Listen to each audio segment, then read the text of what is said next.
Hey there, and welcome to my course on making your first ever mobile game using the Unity game engine integrated with the object-oriented programming language C#. Mobile gaming is a rapidly growing billion-dollar industry, and in 2021 alone, mobile games accounted for 59% of the total gaming industry revenue worldwide. Creating a fun and interactive game can be an incredible source of passive income, and the skills needed to develop games or software in general are in higher demand right now than ever before. If you've made the wise decision to learn how to develop mobile games but don't know where to start, you've come to the right place. In this course, we'll cover all the basics of C# and Unity, which will allow you to make your dream game a reality with absolutely no prior experience required. We'll also cover all of the primary aspects of mobile game development and design, from game loops to menu systems, and game feedback to ad integration. As stated before, we'll be building our game using the Unity game engine integrated with C#, one of the most widely used and intuitive tools for mobile game development worldwide. After completing this course, you'll have built your very first fun-to-play, monetizable game and acquired the skills and knowledge to improve and change the game to make it your own. In addition, you'll have created this platformer game.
Go to External Tools and make sure that the version of Visual Studio which you installed is selected as the external script editor.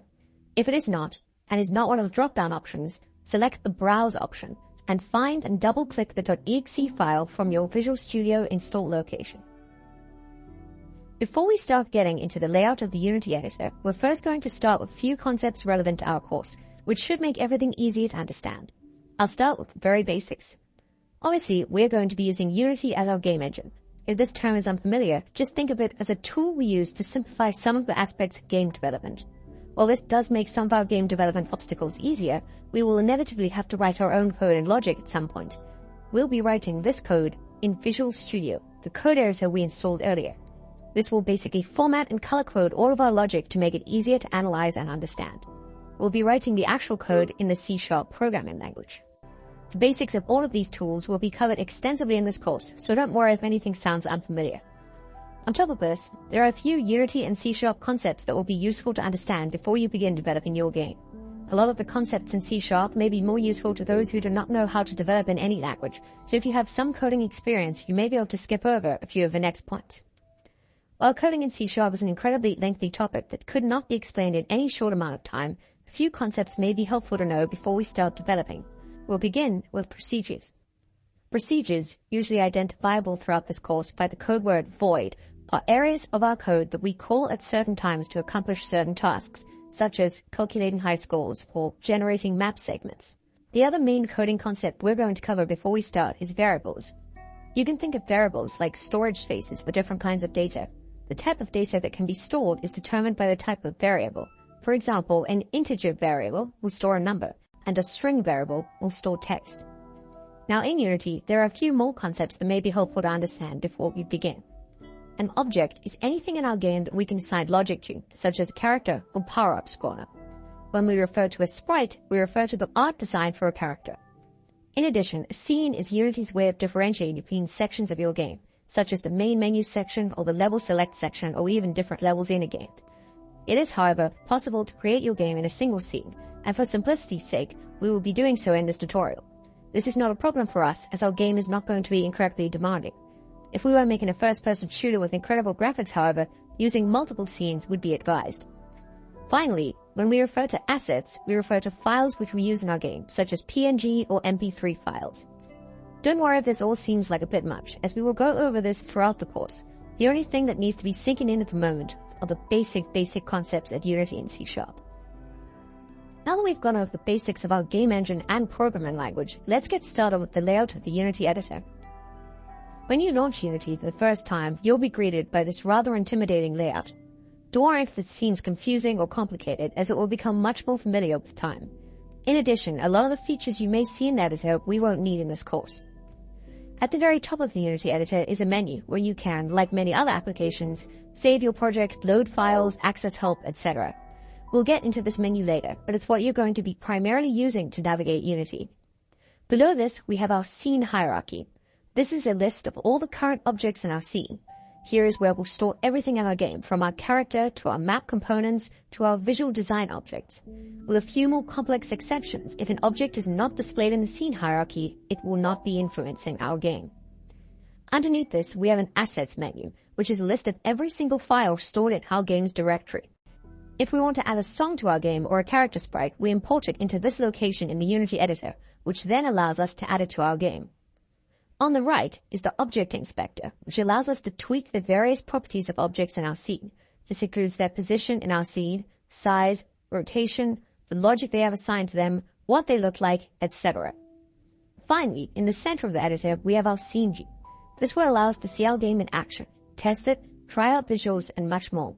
You can think of it as a preview of what our players will see when they play our game, which allows us to test our project without building it all the time.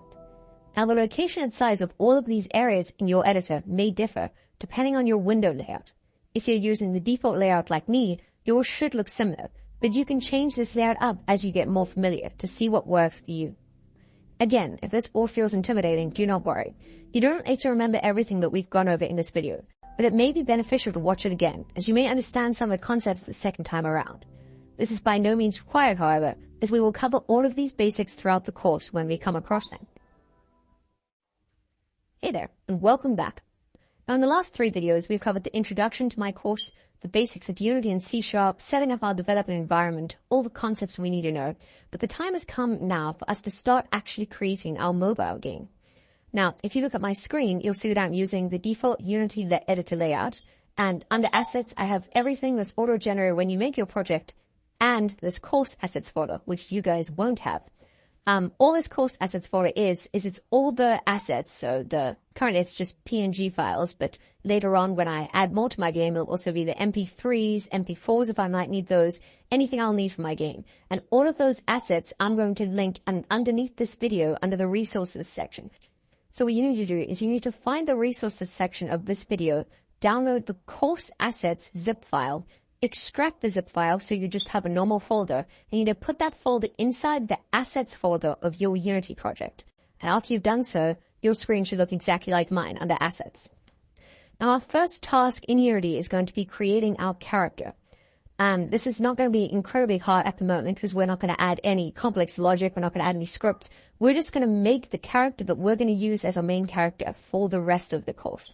So we're going to do so by going over here to the object hierarchy, right-clicking, and selecting the Create Empty.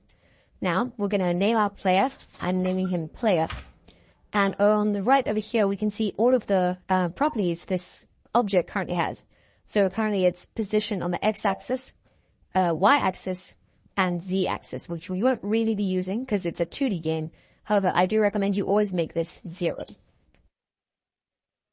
Now, what we're going to need to do is we're going to need to select this tool up here, which is the Move tool.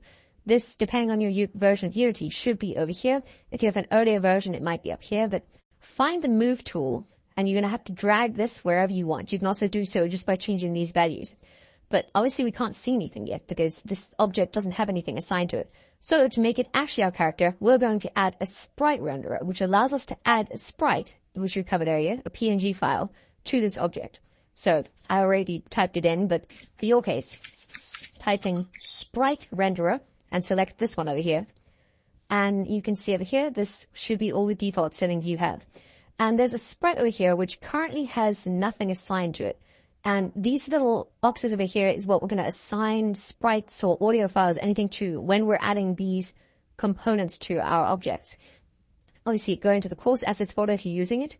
And we're going to want to make our sprite a square. So click on the player, and we're going to drag this square all the way over there. Right, now, it's rather big, which you might have a problem with if you're trying to make a mobile game. So we're going to actually change this property over here on all of our assets. So select the circle, hold down Shift, the square, and the triangle, and we're going to make the pixels per unit 1000. Once that's finished, we should have a much smaller sprite. Now, I could keep scaling that down until I need, but instead, select this rec tool, and then click here, hold down Shift, and move it like this, so that I can scale my sprite as I need to. Right, now that's a much better sprite, I'd say. Let's make him a little bit bigger. That's much better. By the way, it should be noted that I am navigating around the Unity editor using my scroll wheel to zoom in and out, and holding down right-click to move around the scene. That's primarily how I navigate the Unity editor. There are different ways, but that one works for me.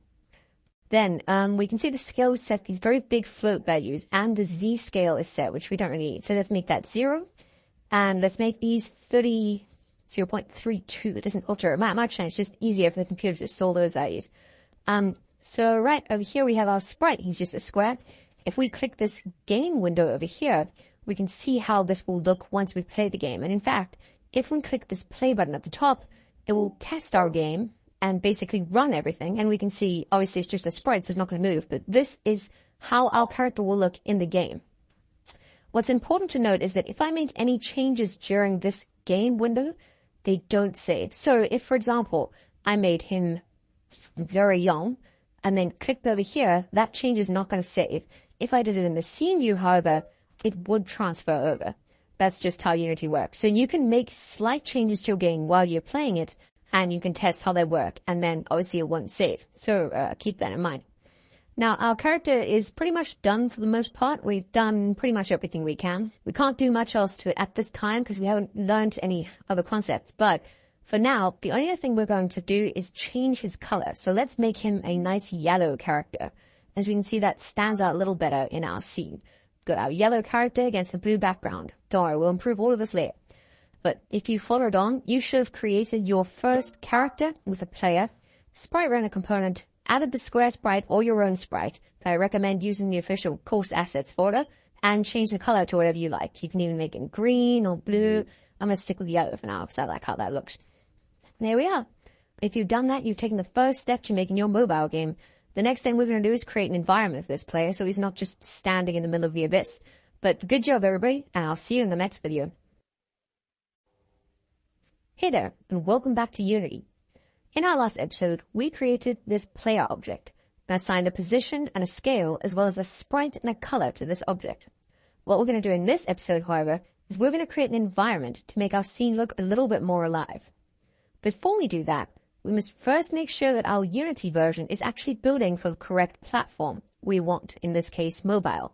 We're going to go to the top left, select File, Build Settings, and then choose a platform over here. I can select Windows, Dedicated Server, or Android, as those are the 3 platform modules I installed for this version of Unity. If I wanted to build for something else, I could simply select it and click Platform Module Installation, or for a simpler one, such as iOS, I could select Install with Unity Hub. PlayStation seems to have some weird documentation needed, but obviously we're not going to worry about that. I am, however, going to be building my game for Android, as I found it to be a lot easier to test. I recommend you do the exact same thing, even if you have an iOS phone like I do. I'm going to click Switch Platform, and after a short loading time, it should make sure that my project can run Unity for Android. We're going to then close this and go into our game view so we can select the right resolution we want. I've currently set mine to 2160 1080 landscape.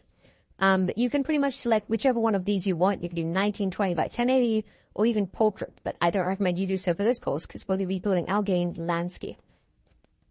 Now we've got the right aspect ratio. We're going to make our environment, but we don't want every single environment object we make to be here and in this because that's going to get very confusing. Instead, we're going to order them a little bit. So we're going to do so using folders or parent objects. I'm going to right click and select Create Empty. We're going to call this Environment. And this is basically going to store every single environment object we want. And right click on this again and click Create Empty. And we can see that because we right clicked on the object, it's going to create a child object underneath it. We can call this Floor. And then we can see if we move the environment, the floor moves with it because it's parented. We're going to set the environment to 0, and we're going to go ahead and drag the floor down. Now all we need to do is add a sprite renderer, open up Course Assets, drag the square, and voila, we have a very square floor. We don't want a square floor, we want a more floor. So we're going to achieve this by dragging the y-axis down and the x-axis across to make sure that our floor is stretched horizontally across our entire scene. If we go to the game view, we can see that it is in fact covering the entire bottom half of our screen. Then the next thing we want to do is add a background or a sky, if you will. So we're going to go Environment, right click and Create Empty, and we're going to call this Background. Once again, add a sprite renderer, drag the square in and scale it up. Problem with this, however, is that this is going to go in front of every other object we have in our scene. To prevent this, what we're going to do is we're going to change this order in layer attribute that is attached to the sprite renderer. If we set this to something like -10, we can see that both our player and our floor jump ahead of the object. Obviously, the floor is white, as is this. You can't really see that, but trust me, they have. If I move this and make it gray, we can see the floor is in fact in front. So I'm going to make the background maybe darkish blue, and there we go. The last thing is to make our floor another color, so I'll make the floor green. Right. We can see there is our very questionable looking mobile game color scheme, and we have made a very basic environment, but we're not going to stop there. We want to add some more objects. Now, we can keep making objects like I've been doing this entire time, or we can simplify the process a little bit. We can actually take these assets and just drag them right into our scene, and it'll create an object with a sprite renderer for us automatically. The problem is this object isn't in the environment folder we created earlier, so I'm just going to have to drag that and place it there, and you can see it moves right exactly where it's meant to be. Then I'm just going to scale this down, maybe make it 0.7 by 0.7. Always make sure to keep the X and the Y scale the same if you don't want to stretch your things, and that's actually not big enough, so let me make it not small enough. Let me make it 0.4 and 0.4. Then I'm going to move it down and we can see, voila, we have a spike. Let's make this spike red.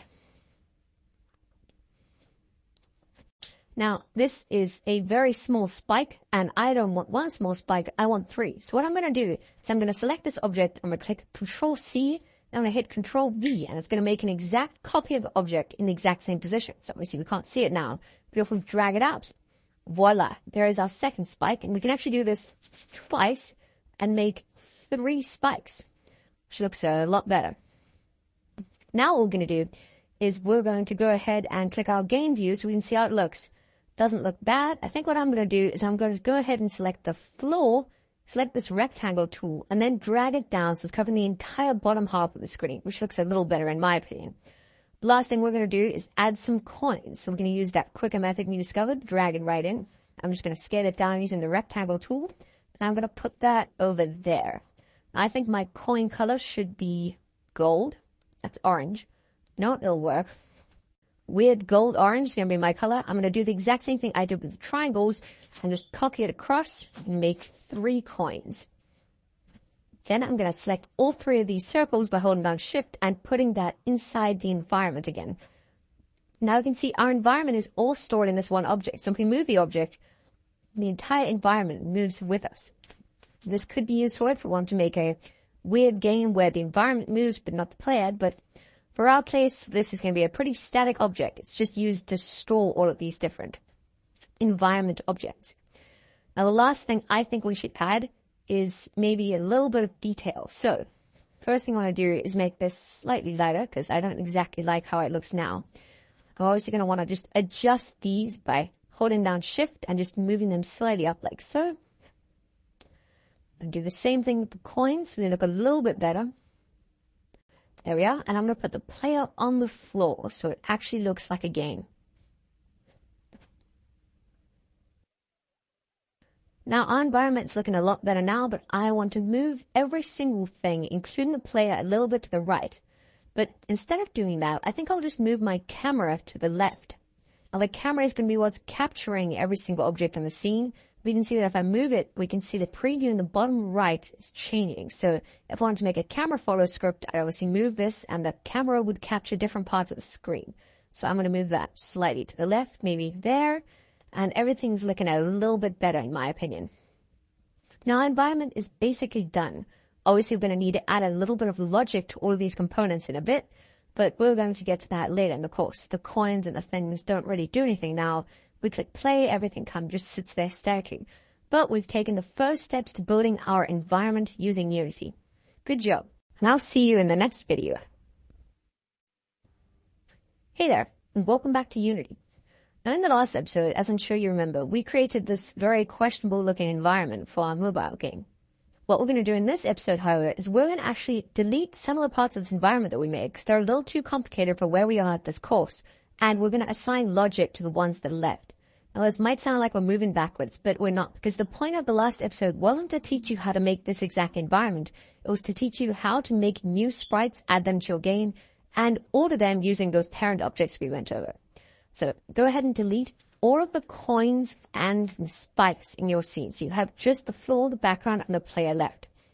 And then you're going to want to take your player and you're going to move them up. So they're suspended in the air. Now, it's a bit of a preemptive step, but trust me, I've taken multiple takes of this video now, and every single time I don't do this, it means you can't see one of the things I'm demonstrating. So go ahead and take the background, and you're going to want to make that a lot darker. Same with the floor, and same with the player. And now this doesn't look great. Yeah, I'll agree. But this is very important because I want to demonstrate something with a new component, and this component actually, the way you see it, has a green outline around the object. And we're not going to be able to see that unless we have darker colors and there's more contrast. Because obviously we have light green, light blue, and light yellow, which is probably the 3 worst colors to have against light green in terms of contrast. So I'm going to go ahead and go to my player, now that I've made my thing a little darker, and I want to go and add a component. And I'm going to add what's called a box collider 2D. Now, I'm sure as you saw, there were 2 box colliders here that we could have selected from, the box collider and the box collider 2D. pretty much whenever this is the case, when we're searching for components, if there's a 2D option, we're going to want to use it because we're making a 2D game. The 3D option won't work. Like later on, we're going to add an object called a rigid body. There's also a rigid body 2D, and we're going to use the rigid body 2D because it is built for 2D games, just like we're making. So I'm going to go ahead and choose the box collider 2D and click that. And that's going to add it to our object. And like here, you can see that green outline I was talking about. You might not be able to see it in this video, but you should be able to see it on your screen. There should be a green outline around your player now. And this outline is actually the collider we just added. So here in the box collider 2D, we can see we've got a collider, a material, a trigger, used by effector, used by composite, offset, size, all these properties. This basically changes how the collider works and looks on our object. So our collider over here is actually perfect for our player. It's exactly around the player. And the reason that this takes place is because the player is the exact same size as the sprite. Now, this isn't always the case. Obviously, under course assets, we can see this square is exactly filling the size of its container. But if we were using a circle, for example, and we added a box collider, we can see that it goes on the outside there. That green line over there is currently now on the outside of the thing because that's the size of the sprite.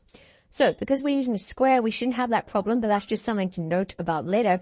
If we want to add a box collider and we want to change the constraints of it, we'll go to this thing that says edit collider, and then we can change and scale the collider just as we see fit to make sure that it fits how we want it to.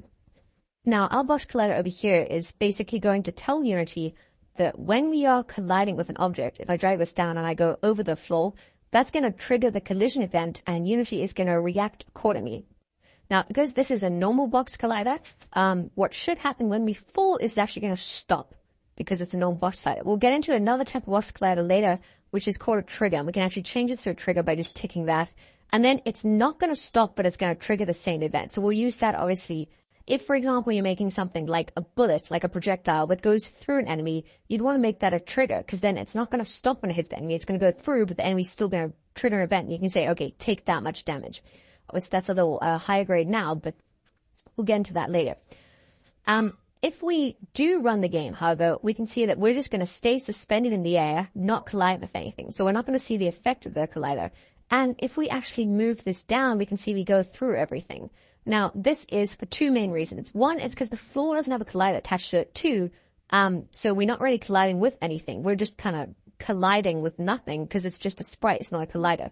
But the second reason is actually that because we're moving using the scene tool, collisions won't take place. So even if this was built so that a collision could take place, we wouldn't see it now, which isn't great, but it's fine because we're going to add another component later that lets us see the collision. So don't worry about that right now. I was just trying to demonstrate how this is not going to collide because we don't have another collider. However, to fix that, we're going to go back to our scene. We're going to click floor. We're going to click add another box collider 2D. We're going to see again, it goes exactly on the outside right where we need it to because this is the same square sprite, which is very cool. Now we have two colliders. And if, for example, we're playing a game and this one were to collide here, it would stop. But because we don't have any movement in our game, we just have two static objects with colliders, it's not really going to do anything. Like I said earlier, if we move it here, this ignores laws of physics because I'm basically moving it using a scene thing, even if I'm in play mode. So to actually demonstrate these colliders, we're going to add another component and we're going to introduce physics. And this component is going to be called a rigid body 2D. And this rigid body 2D basically is an all built-in one add physics to this object component. And see if we hover over different aspects of a physics, it has the body type, the material, the auto mass, the normal mass, the linear drag, the gravity scale, pretty much anything relating to physics, or at least the first part of physics, Newton's laws, is in this rigid body 2D. We've got acceleration, we've got gravity, we've got everything, pretty much everything that we need in terms of physics is going to be covered by this rigid body. Now, this obviously can also help us if we want to make something bounce or make something collide and then do something else. We're not going to get into that right yet because we're not going to need for our game, first of all. We don't want bouncing sprites. And second of all, that's a bit more complex, which we might get into later when we have collisions. But for now, all we're going to use this rigid body to do is test to see if this character will fall and stop because we've added the two colliders. So if I go ahead and hit play, we can see that it does, in fact, do exactly what we wanted. We've now added physics to this object. We can actually move this, and we can see that the physics is, I would say it's a little weird when I go up, because this is not really how you should be testing stuff. Like, I can move that up and put it back, and then we can see Oh, see what I mean? So I actually went through the player there because I'm moving it so fast. This is a weird way for Unity to see these collisions take place. Obviously, this isn't how anyone will actually be playing the game. I'm moving it in the editor. But yeah, I thought this would be cool to demonstrate how physics actually works. This rigid body that we've got to the player is basically all the default settings here are pretty much all we'll need. We don't really need to change too many of these, but I'm going to change a few just to make it slightly nicer. The first thing I do is going to make collision detection continuous. And this isn't required. This basically makes it so that you can, I'm sure you saw when I was moving it up and down, at one point it went through the player. If I have, like that, and if I have continuous collision detection, this chance of this happening is minimized because it's continually checking if it collided there. I think the only reason it went through there was because I was, again, moving it in the scene. But I think in an actual game, anytime it moves over, it would sense collision. So that's just good practice. I generally set that on my rigid bodies, but it's not required. Angular drag, I'm also going to make 0. And I'm going to make the gravity scale 2. I always find that gravity scales of 1 are a little too floaty for a game. So 2 should be a sweet spot like there. You can see that's a little more gravity-like. So yeah. Once we've done all of that, there's only one more thing we need to do to make sure that our game or our character has introduced physics correctly. And that's going to be freeze this rotation. Now, you might not know what this does. So I'm going to demonstrate over here. If I move this so that he's going to land on that corner, on that vertex, you can see that the player is going to fall. And then just like real life, dance off and like roll and fall off. And this is very realistic and it's very cool. But for our game, if we leave this ticked, it just causes problems later on. If you think about if we're moving and we hit something that we don't want the player to be rotating mid. You take Geometry Dash, for example. You can see that while the cube spins when it jumps, the square rather, it never actually changed the rotation when it bounces off things or falls off things. And that's pretty good practice for mobile games. Because imagine we're trying to play our game and then we fall like that. And we have to keep playing our game as a sort of sideways square. It's not ideal. So we're going to go ahead and click Freeze Rotation Z. And then if we go back to that example, move that over there, and we fall,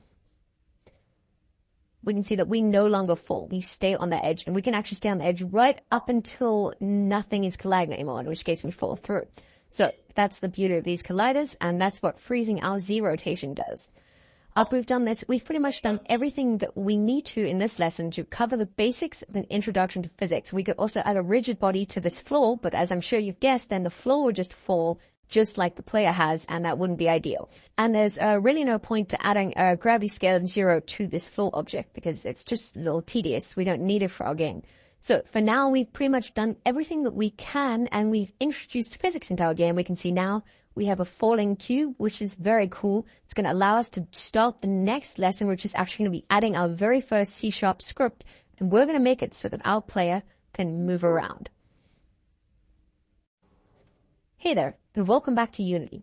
Now in the last episode, as I'm sure you remember, we added a rigid body and a box collider to our player object to make them affected by gravity and collide with the floor, which we also added a box collider to.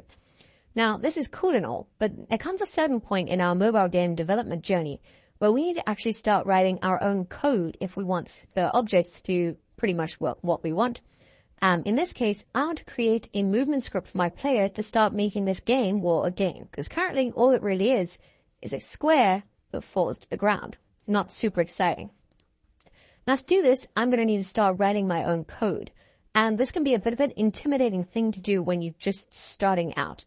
But luckily, I have created a sort of cheat sheet code file inside the course assets folder, which you hopefully installed earlier.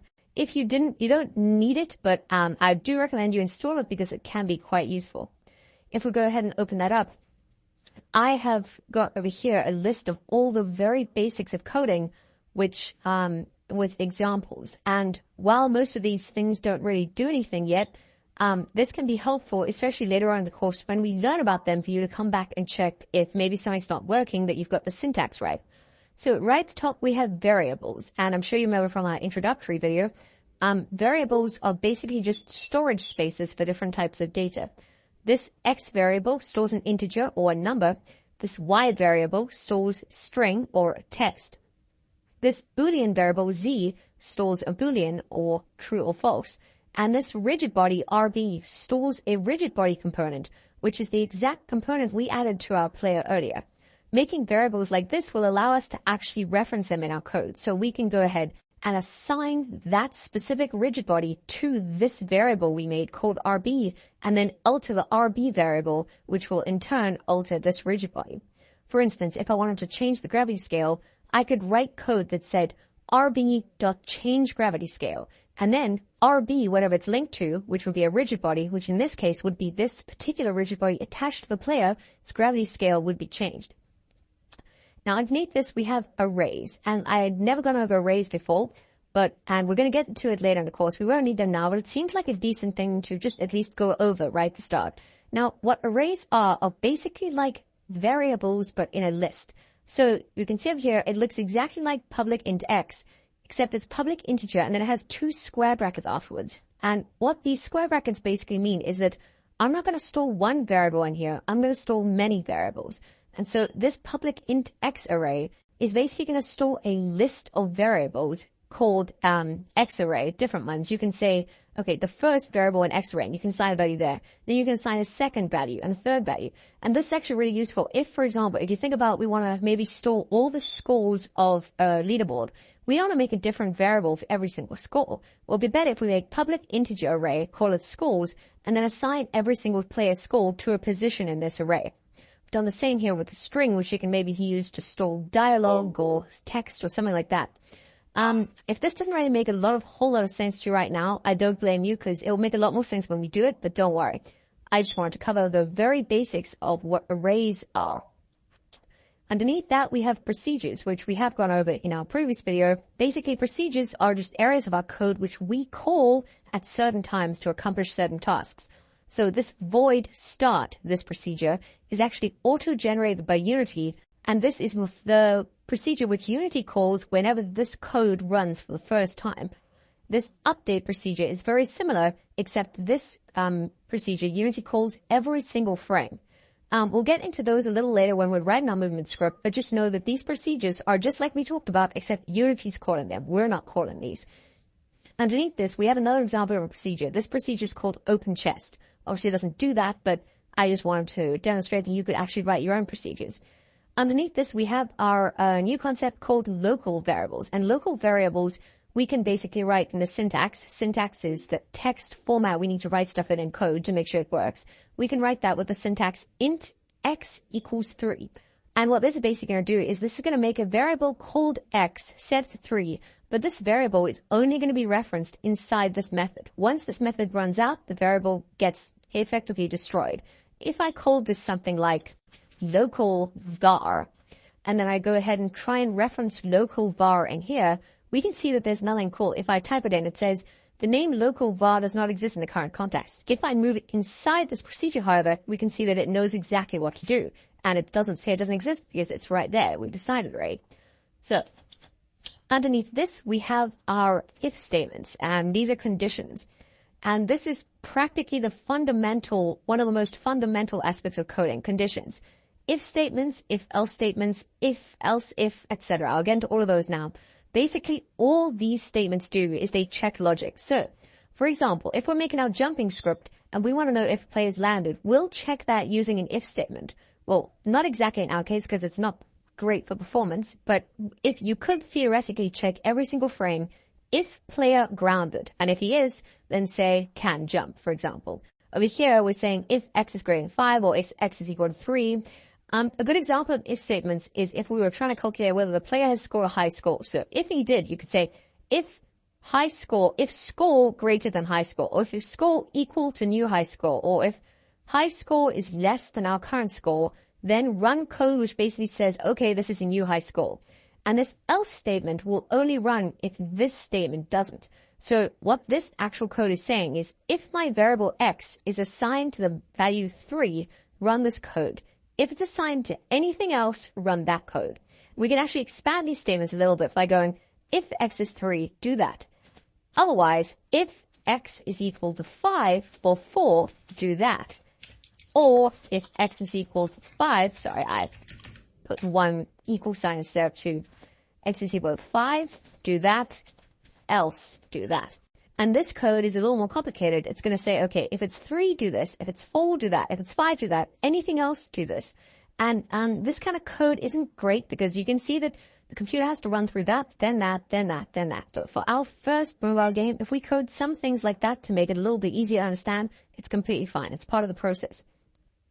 Underneath that is the final concept which I want to teach, called loops. And loops are effectively ways of running the same code over and over again. This for loop, which you might have heard before, basically runs a certain amount of time. So what this for loop does is it says for x is equal to 0 at the start, while x is greater than 3, increase x at the end of the loop. And what that's basically saying is we have for over here, we're saying, okay, I want to use the x variable, and at the start of this loop, I want to make sure it's 0. Then, after that, I have a condition which must be met for the loop to keep running. So in this case, as long as x is greater than 3, keep the loop running. And on the last thing, I have code which runs at the end of every single loop cycle. So basically saying, after the end of every loop cycle, x plus plus, which is basically code for x increased by 1. You can make it x plus 3, x plus 5. In this case, I have x plus plus, which means increase x by 1 at the end of every loop. So what this loop is saying is, for set x to 0, while x is greater than 3, run the loop, and increase x every time. So this loop's actually not going to work. We're going to have to change that to less than 3. That'll make a whole lot more sense. This is basically saying, okay, while set x to 0 at the beginning, while x is less than 3, keep doing with the loop, and increase x every time. So if we had to write something in here, that loop would execute twice, or 3 times rather, because you can see runs the first time at 0, then it increases, it's 1, it's still less than 3, so it goes again. 2, still less than 3, goes again. 3, not less than 3, so then the loop ends.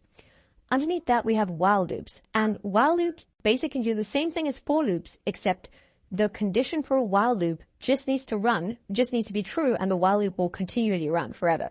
So if we're never changing x, this loop's going to run for infinity. So if we set x to be 2, it's going to go, okay, x less than 3, okay, x less than 3, nothing's going to change. The for loop will run a set number of times. But a while loop can run for infinity, which makes them a little bit more troublesome sometimes when we make errors, because if we have an error that causes this loop to run for infinity, it almost always causes a crash. And that is not great for our computer or our code. It's not bad, it doesn't break anything, but just in terms of our peace of mind, sometimes it causes the whole Unity to have to close, and then we might have not saved something. So I would recommend not using while loops until we have a complete grasp of them. I don't foresee us needing while loops throughout this entire course, and generally speaking, while loops are really a niche thing that you don't always need in coding, but you do sometimes need it. Just make sure when you use a while loop, you use it right and so that it does have a terminating condition, because otherwise you can cause a crash. That continues now. We're going to try our hand at making our very first script from scratch. I'm going to do that in the assets folder. So I'm going to go to assets, I'm going to right click, we're going to go create, I'm going to make a folder and call it scripts. This isn't required, but it basically just means that we can put all of our code in here, so it's all nice and organized. You don't need to do that. That's just how I like to organize my assets. I'm going to right click again, and we're going to go create C# script, and I'm going to call this one movement. Now, if I double click the movement script, it's going to open it up in Visual Studio, just like I wanted to. And we can see over here in our script, we have 3 lines at the top, which are all using system collections and Unity Engine, then a class called movement, a start procedure, and an update procedure. Now, I don't know if I covered this in the previous script, but basically what these green letters are comments. And that's basically the way of saying, okay, I don't want this code to run, but I want to have it as text. So if I wanted to write something underneath, like this program is cool. Obviously, if I write that without comments, Unity's going to be very confused. It's going to be like, what is he trying to say here? There's no token, syntax error, the name cool does not exist, the name this could not be found. It's basically saying, what is this? What's program? Why are you using the is code word here? What's cool? It's been very confused. So what these 2 forward slashes do is tell Unity, I don't want this to run. I'm just writing plain text so I can communicate something to someone who reads my code. For example, when you make this file, Unity auto-generates 2 comments over here for you. They tell you how often the start procedure is called and how often the update procedure is called. They say start is called before the first frame update is called once per frame. And that's the Unity developers telling you what these 2 procedures do so that, you can also hover over them and it'll tell you the exact same thing. So what basically that's saying is that Unity makes these procedures and they call them on their own. We don't have to call these procedures. We can use these procedures that Unity calls to build the rest of our code. So We can delete those two comments, and we can start making our very first movement script using these two procedures. The first thing I'm going to do is make a couple of variables. The first variable I want is a public rigid body 2D RB, and that's going to be to create a reference to the rigid body stored on the player so I can make them move. I'm going to create another variable, a public integer, and I'm going to call it speed. That's going to be the speed that the player moves at. I'm going to create another variable, I'll call it jump force. That's going to be the speed at which the player jumps off the ground. I'm going to create another variable, and I'm going to call it grounded. And that's basically going to tell us, is the player grounded or not? Obviously, we can only jump when we're grounded. Now, as a warning, I'm going to be writing all of this code using keyboard commands. I would say, if space is pressed or if this is pressed. You might be thinking, why? We're making a mobile game, and that's true. But if I want to test my game in the Unity editor, I can actually write keyboard commands, even though I'm building for Android, and Unity will be like, okay, just use the spacebar. And then when I build the game for Android, obviously those commands are never going to run. So if I write under here update, if I say, if the person presses the spacebar, jump. Then when I build my game for Android, there's no way you're going to be able to jump because it's for the spacebar. But while I'm testing it in Unity, it's what I'm going to use to make sure everything works. That's actually how we're going to be doing this course. We're going to build all of this course, test it for a computer. And then right at the end, I'll show you how to change all of your input commands so that they work for mobile. It's actually really easy because we're not going to have that many controls. We're just going to have a jump. And that jump we're going to trigger by tapping. But for now, we're going to do it via the spacebar to make things a lot easier to test. So I'm going to type if input dot get key down, and I'm going to open bracket and say key code dot space. Then underneath this, I'm going to open curly brackets, which for you, whenever we use an if statement or procedure, we type the open curly bracket and then we press enter and it formats them nicely for us. I'm going to, over here, let me delete those. I'm going to say comment in jump. And obviously this comment, like we went over, isn't going to run. It's just text. But basically what this is going to do is I can use this to store code I haven't written yet so I know what I must put there. So now every single frame, if I get the space key down, I'm going to want to jump. Now I don't want to jump every single time I press the space key. I want to jump only when I'm grounded. So inside that if statement, I'm going to put another if statement down. I'm going to go if grounded. And I'm going to open those brackets again. Now, this isn't what's known as a nested if statement. It's an if statement inside an if statement. I could actually write this as one if statement, but for simplicity's sake, it's a lot easier to read, in my opinion, if you were like this. And we can learn about those compound if statements later on. We're not going to cover that now. Now, if grounded, we're going to want to jump then. We're not going to want to jump if we're not grounded. So now we actually need to write a little bit of code to make sure that we can actually jump. So I'm going to go over here and I'm going to make my own procedure. I'll write public void, and I'm going to call it jump. Put parentheses, and then open curly bracket, press enter. And inside my jump, I'm going to write code to make me jump. So I have this reference to the rigid body, and the rigid body is what we're going to be using to jump. I'm going to type RB, and that basically retrieves the rigid body. Now I can do dot, and I can change, velocity. And that basically means I'm going to be altering the velocity of the rigid body. That's the linear velocity, so it's up and down and left and right. And I can make this velocity whatever I want. I can go equals, and then because I'm putting in two values, an x value for x velocity and a y value for y velocity, I'll type new vector2, and then open parentheses and close parentheses, and then semicolon. We always put a semicolon at the end of our code. And what this is basically going to do is going to say, okay, set the RB velocity to whatever I want. If I go 5 and 5, the RB velocity when I jump is going to go like this, whoop. And if I set it to -5 and 5, it's going to go like that, whoop. Set it to -5 and -5, like this, it'll go whoop. And if I set it to, for example, 0 and 5, it'll go whoop. You might be thinking, oh, that's what we want because we want it to jump. But if this is the case, our game would basically go like this. You jump, and then you carry on moving, then you jump. We don't want that. We want to jump with the same momentum you've been carrying the entire time.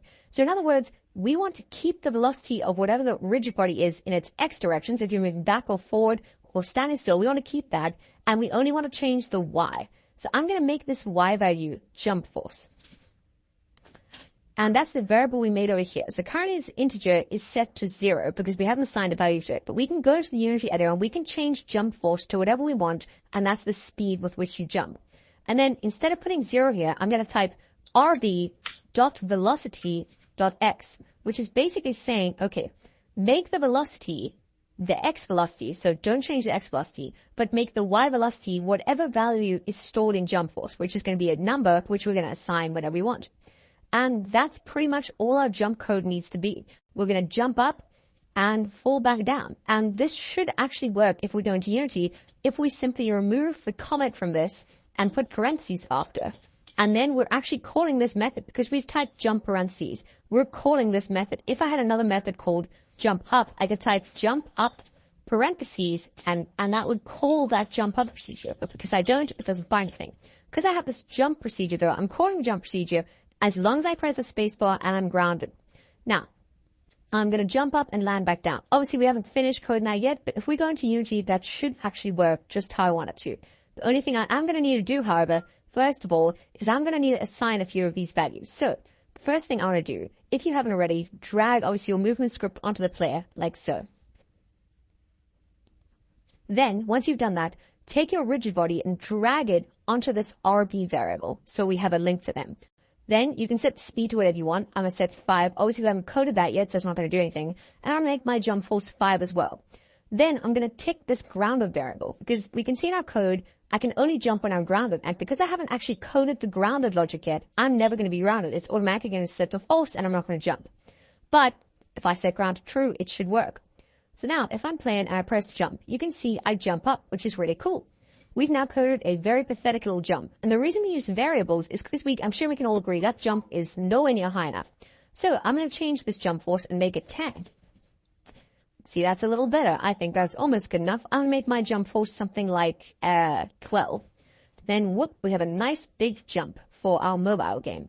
Now, as we covered in the first episode, if we make changes during play mode and we click away, they don't save. But I can just remember what value I had, put that back in, and then I won't have to actually go into my code and change this variable 5 or 12 or 7. I can just change the variable, and then I can change whatever's stored in it, which is really cool. Now we have our jump working. We want to make sure that we can only jump every time that we hit the ground. So we're going to go ahead and make 2 new procedures, and both of them are automatically generated by Unity. The first is going to be on collision enter 2D. I'm going to say grounded equals true. The second is going to be void on collision exit 2D, and we're going to set grounded to false. And basically what this is going to do is this is going to say every time we collide with something, make grounded true. And every time we uncollide with something or no longer are in contact with it, set ground to false. And if this works correctly, we should set ground to false. And at the beginning, we can go over here and we can see grounded's false. And as soon as I land, grounded's actually set to true. Then if I jump again, grounded's false and then true again. And that's basically all the script we need to make our jump code. We can press space as much times as we want. We can only jump every time we land, which is really cool. Now, this will work, but the problem is this is a little bit of a sticky situation, because if I leave the code exactly like it is and then I collide with a coin, I'm technically colliding with something. So you're just going to be like, oh, he's colliding, he can jump again. But I only want to be grounded as long as I'm touching this floor material. So I need to make a way to differentiate between this floor and all other colliders. And I'm going to do that with tags. I'm going to go over here to the floor, click on floor, I'm going to click tag, then add a tag, and I'm going to add a ground tag. And then we can go over here back to the floor and we can assign that ground tag over here. You can add tags, something like I did, add tag and then type in the name. And then we have a ground tag. So now we have a way to differentiate between whether what we're hitting is a ground or anything else. So going back to this, our code, I'm going to go over here and I'm going to type if collision dot collider dot compare tag, open brackets, quotation marks, ground. Now I'm going to open curly brackets. I'm going to say grounded is true. Obviously, I could type equals true at the end here, but that's actually going to do that automatically for me because I have, equals true here. But that's doing that automatically for me because I'm not putting anything in, it automatically sets to true. In the same way, I can actually type this if grounded. That's meaning if grounded equals true, but instead of writing if grounded, because true, I'm just writing if grounded. It's a simpler way of doing it. So over here, I'm going to say I'm grounded as long as I'm colliding with the ground. I'm going to copy this exact code and put it under my exit thing, except changing this back to false. Now what this is going to do is basically not change anything. But if we were to have another collide that we collide with, I'm not going to be grounded unless it's the floor. This might seem like a bit of a weird thing to do now because our code was working fine, but trust me, it will save us a headache in the long run. The last thing we need to do is make sure that we're continually moving to the right, because we need to move to our game, just like in Geometry Dash, so that we can interact with obstacles and jump over things. We're going to do that using the speed variable. Now this update is called every frame, like we've covered before, but we don't want this update to be called every single frame. We want it to be called every fixed interval so that it doesn't change if we're running the game fast or slower. And that you can use void fixed update for. Now fixed update is exactly like update, except instead of every frame, it's every interval. So I think it's 0.01 seconds or 0.15. You can set it in your code. But yeah, that's basically what that's going to do. And I'm going to go ahead and type rb.velocity, like I did before, equals new vector 2. Except this time, I don't want to change the y velocity, I only want to change the x velocity. So we can actually copy this exact code over here and kind of swap them around. So instead of saying rb.velocity.x over here, I'm going to type rb.velocity.y in the y thing. And then for the x, I'm going to set it to speed. And what this is going to do is every single fixed frame, so every interval, I want to make sure my velocity is equal to the speed I want to travel at and keep the velocity of y. And every time I jump, I want to keep this x velocity and jump. If we go back into our code and we set our speed to something slow like 2, we run our game, we can actually see this in action. You can see that here, we're sluggishly moving along. If we jump, keeping the momentum. And that is basically going to be our movement script for the start of our mobile game. This is the first step we've taken to making our mobile game, and it's a really exciting one. So if you followed along, good job. If a few things have sounded a little overwhelming, I completely understand, and I have actually linked my original code in the resources section of this video, so that if yours didn't work, you can fix it up and make sure everything's perfect so you can carry on with the course. So no one should be stuck on this video. I do hope, however, that this video has explained these concepts quite well, and if you've copied my code exactly as like this, you should have an exactly working program. I'll slowly scroll over it so you can pause the video and see if there's anything you have different. But everything should work fine. Just check you haven't misspelled anything like collision or collider. And there's a few concepts in here like compare tag and velocity, which we covered quite quickly, but that's just because they're not super important at the moment.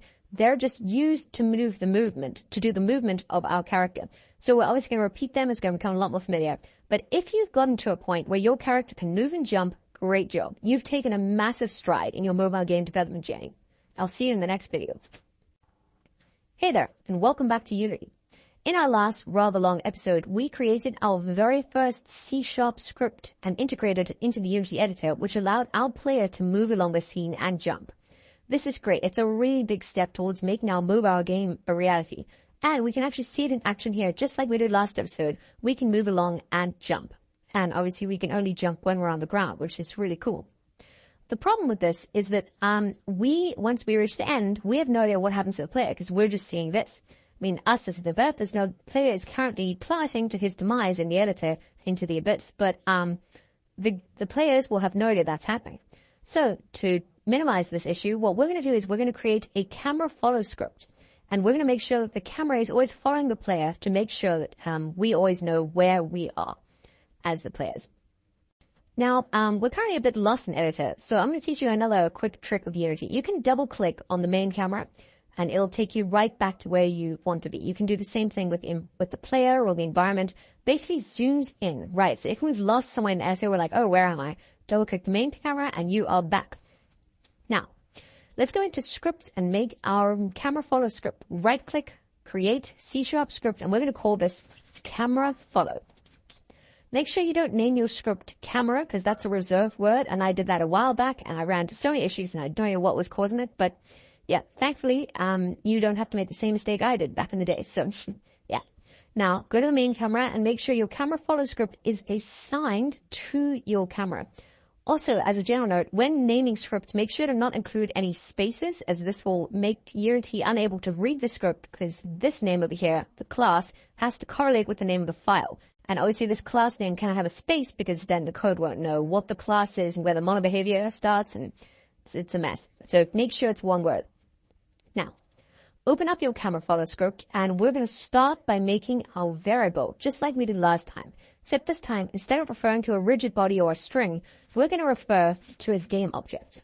And this is basically just a fancy way of saying we're going to make a variable that stores an object. As we covered right at the beginning of the course, objects are anything in our game which we can assign logic to. So the player is an object, the camera is an object, this environment's even an object, the floor and the background are both objects. And yeah, pretty much anything that can have logic assigned to it is an object. So we're going to create a public game object player, and this is actually going to allow us to choose one of these objects and assign it to our script. So if we go to our main camera, we can actually make sure that your camera follow script is assigned. Mine is, but if yours isn't, remove it and just drag it in. And we can drag the player into this player thing and make a link to our object. So the player variable is now linked to the player object, which is really cool because this allows us to access all sorts of information about this object, including its current position, which is really, really cool because as we play our game, I'm sure you can see the position of the player is constantly moving, and that's why our camera is not able to track it. So if we can move our camera according to the position of the player, it's going to be really, really great for our players. To do so, we're going to go ahead and delete the start method. We're not going to need it for this script.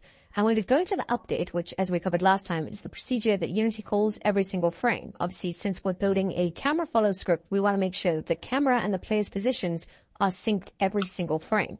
Now to do this, we're going to go here and we're going to type transform with a lowercase t. And this is basically Unity's way of saying whatever object is currently got this script attached to it, access that transform. The transform attached to this game object, and see if we hover over. And this game object in this case is the camera because that's what the script's attached to.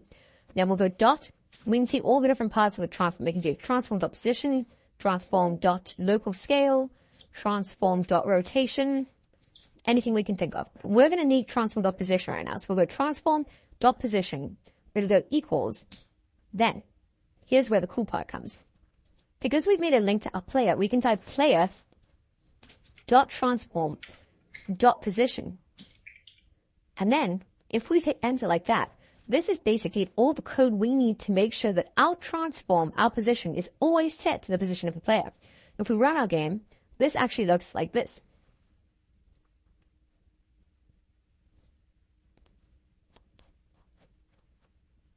Right. Now you might be a little confused. I'm just seeing a blue screen. And yes, you are seeing a blue screen. And the reason for this is because the Z component of the camera always has to be less than the rest of the scene. Otherwise, it's on the exact same plane and it's not capturing anything. Now, I know this might be a bit confusing because it's a 2D game after all. Why does the Z component of anything matter?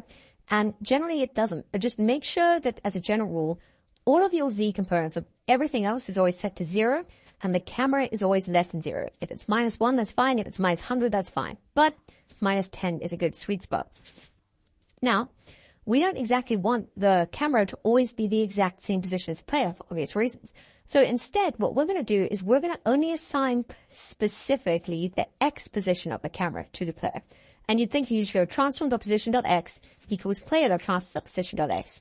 But for some reason, Unity doesn't make it that simple, which is a little annoying, but it's fine because it's actually very simple to do it. All we need to do is use those vector 3s or vector 2s that we talked about last episode. So we're at transform.position equals new. Then we'll type in vector 2. You can see it's not autofilling because I've got player.transform.position in the way. So I'm going to go ahead and delete that and just try to type that again. See there, vector 2. Oh, vector 3, sorry. Then we'll open square brackets and we're going to type in player.transform.position.x. And this basically means every single frame, make sure that my X position is the same as the player's. Now, that's actually the only position that we want to alter. We don't want to change the Y, we don't want to change the Z. So instead of changing player.transform position of the Y and the Z, we're going to just make it set to the transform.position.Y and the transform.position.Z. And what this is basically going to do is this is going to make it so that our position is always set to the player's position in the X, our position in the Y, and our position in the Z. Now, there is actually a simple way to do this because we're only using the transform quality of our player game object, we can actually use a transform, which basically says, okay, I want the position and the rotation and the scale of that object. I don't want anything else, which is great because that's all we need. We can then take out all of these transform keywords. Oh, actually, it's just that one because these are all referring to us. And now it's just player.position.x. This might seem a little pointless, but storing a transform is obviously a little less than storing a whole game object. So it's going to be good coding practice. We can see over here it says type mismatch, and that's because it was storing a game object and now it's storing a transform and it doesn't know what to do with itself. So just redrag that player in and it'll sort itself right out. Now, if we go ahead and click play, we can see that our camera is in fact going to be following our player just as we want it to. The player is always in the center of the screen, and when we jump and we fall back into the abyss, we can see exactly what happens. Now, this might look cool and it might work fine, but we actually don't want the player to always be in the center of the screen. We want there to be a slight offset. I prefer to play my games where the player is like there. And I'm sure in most games you'll find that's the case. So we're going to go ahead and make a offset variable. We'll call it a public float. And this is the first time we're using floats. It might sound complicated. They're just decimals. That's all they are. They're 0.5 or 0.2, 0.45. Anything that's not an integer is a float. So any real number pretty much is a float. And we're going to go ahead and type offset. And this is basically going to allow us to add this offset value to the players.transform.position.x, which basically will offset the transform. So if you think about it, if the player's at position 0, we run this, we're going to go to position 0 plus 5. So then the player's going to be over there. Let's say the player's there, the semicolon will be over here. Or if we set to -5, will be there. And we can alter this in play mode just like we've been doing with everything else this entire time. So if we start our game, we can see, oh, we're in front of the player, but I want the player to be about there. And we can actually save this value, 5.78, go out of play mode, type it right in, and then when we start our game for the second time, we can see the player is exactly where they should be, right over there. I'm actually going to make it 6 because I think the player is still too far to the right. And yeah, that should do the trick. It might be a little bit too much to the left now, but we'll come across that bridge when we come across it. You might actually prefer to have your player on the other side, like there, which is fine if you do. We can alter that value as we go along our game development journey. That's the great thing about variables. But for now, we've created a very basic script that allows the camera to follow the player. Good job, and I'll see you in the next video. Hey there, and welcome back to Unity. Now, over the last few episodes, we've created our very first C# script, allowing the player to move along the scene. And we've even added a camera follow script so that we always keep track of where the player is. As a result, our game currently looks like this. It is in a semi-functional state, and we can jump, and only when we're on the ground we can jump, which is really cool, right up till we reach the end, and then we fall off. Semi-functional might be a little bit of a stretch, but regardless, in this episode, we're going to start by creating player states. And this is going to be the first step we're taking to creating a game loop. Now, if you don't know what a game loop is, it's basically the fact you can play, die, play again, die, play, win, etc. You can continually play or loop. And states are going to allow us to determine what state the player is in. If he's dead, if he's alive, if he's waiting to see if he can respawn after an ad, if he's jumping or falling. Obviously, a lot of those we're not going to be using. We're not going to be coding jumping and falling states in. But if we weren't using a game engine, it might be something we'd have to do. Luckily, because Unity has this great rigid body component which takes care of all the gravity for us, the only states we're going to focus on in this episode are going to be whether the player is playing or allowed to move, or dead, not allowed to move. So, start by going into the scripts folder, right-click, go create C# script. And I'm going to call mine State Manager. Then, once that's been created, go over to the player and drag your State Manager script onto it, like so. Now, we're going to open up our State Manager script, and we're going to start, just like we usually do, by creating a variable. And this variable is going to be called state, and it's going to be a string variable. Public, so we can see it in the Unity editor. String state. Now, this state variable is going to allow us to check what state the player is currently in. And we're going to do that. We're going to reference the state in other scripts, like our movement script. So obviously right now our movement script is what's actually telling the player to move every single frame. This line over here tells the player to move every frame. But if the player is dead, we don't want him to move every frame. We want him to stop moving. And we're going to do that by referencing this script. Now, if you're not sure how to do this, I don't blame you, because this took me quite a while to learn. But it's actually quite straightforward. If you've guessed already, all we need to do is create a variable that links to this script, just like we've created variable that link rigid bodies, integers, even other transforms and game objects. We're going to do the same here. So we're going to type public.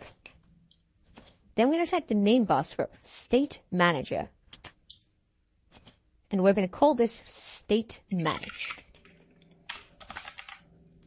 Then, once we've done that, we're going to go back into the Unity editor, we're going to go and select our player object, and we're going to drag our state manager script into our state manager variable, which will then allow us to access this script from this script, which is really, really useful. Because then what we can do, we can go over here to fix update, and we can type if we want to only do it under certain conditioning.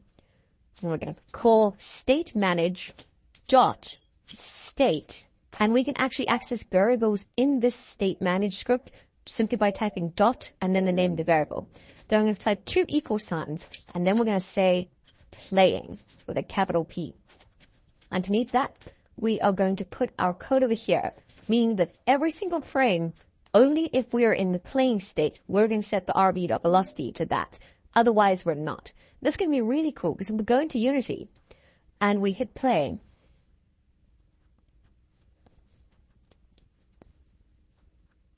we can see that we actually don't move. And if I were to enter playing into the state, I'll start moving. But the minute I change something, I'll stop, which is actually really, really cool because that's going to allow us, as I'm sure you can figure out, to make different states for our player.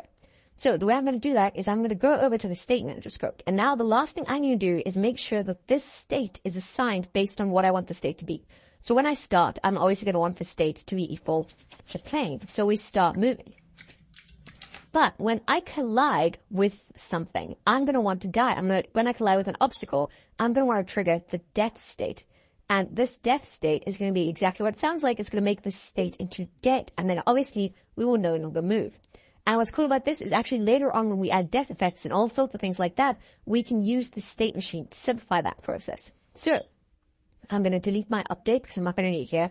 And I'm going to create a new on trigger event.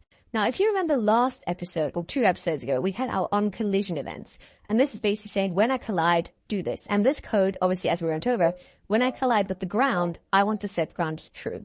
We're going to create something very similar over here. We're going to go void on trigger enter 2D. And on trigger enter 2D is exactly the same as on collider enter 2D.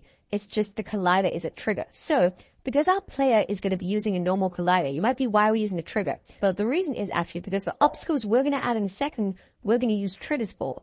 And that on trigger event activates when a collider hits a trigger, but it doesn't activate when a collider hits a collider. So we're going to go over here and on our trigger event. Now, this is going to be quite a long line of code, and it's going to be using quite a few concepts we haven't really gone over yet. And the reason I haven't gone over them is because they're not incredibly pivotal at this point in the course, but Unity wants us to use them for some reason. We can go over here. If we do it here, we can see we just said collision.collider, activating whatever collides in there, dot compare tag, checking the tag is ground. But when we use trigger, we have to type a much longer line of code that goes like this. If collision dot get component open brackets, and we're going to say polygon collider 2D because that's the type of collider we'll be using for our enemies. Then we're going to put parentheses dot tag, compare tag, another open brackets, and then obstacle. Now, you might be going, what in the world did we just write? And I don't blame you, because this is using all sorts of concepts that I didn't want to teach at this point in the course. And I don't actually know why Unity makes us use all of these concepts for such a simple line of code. In my opinion, I don't understand why it can't just be collision.collider.compare tag just because we're using the trigger.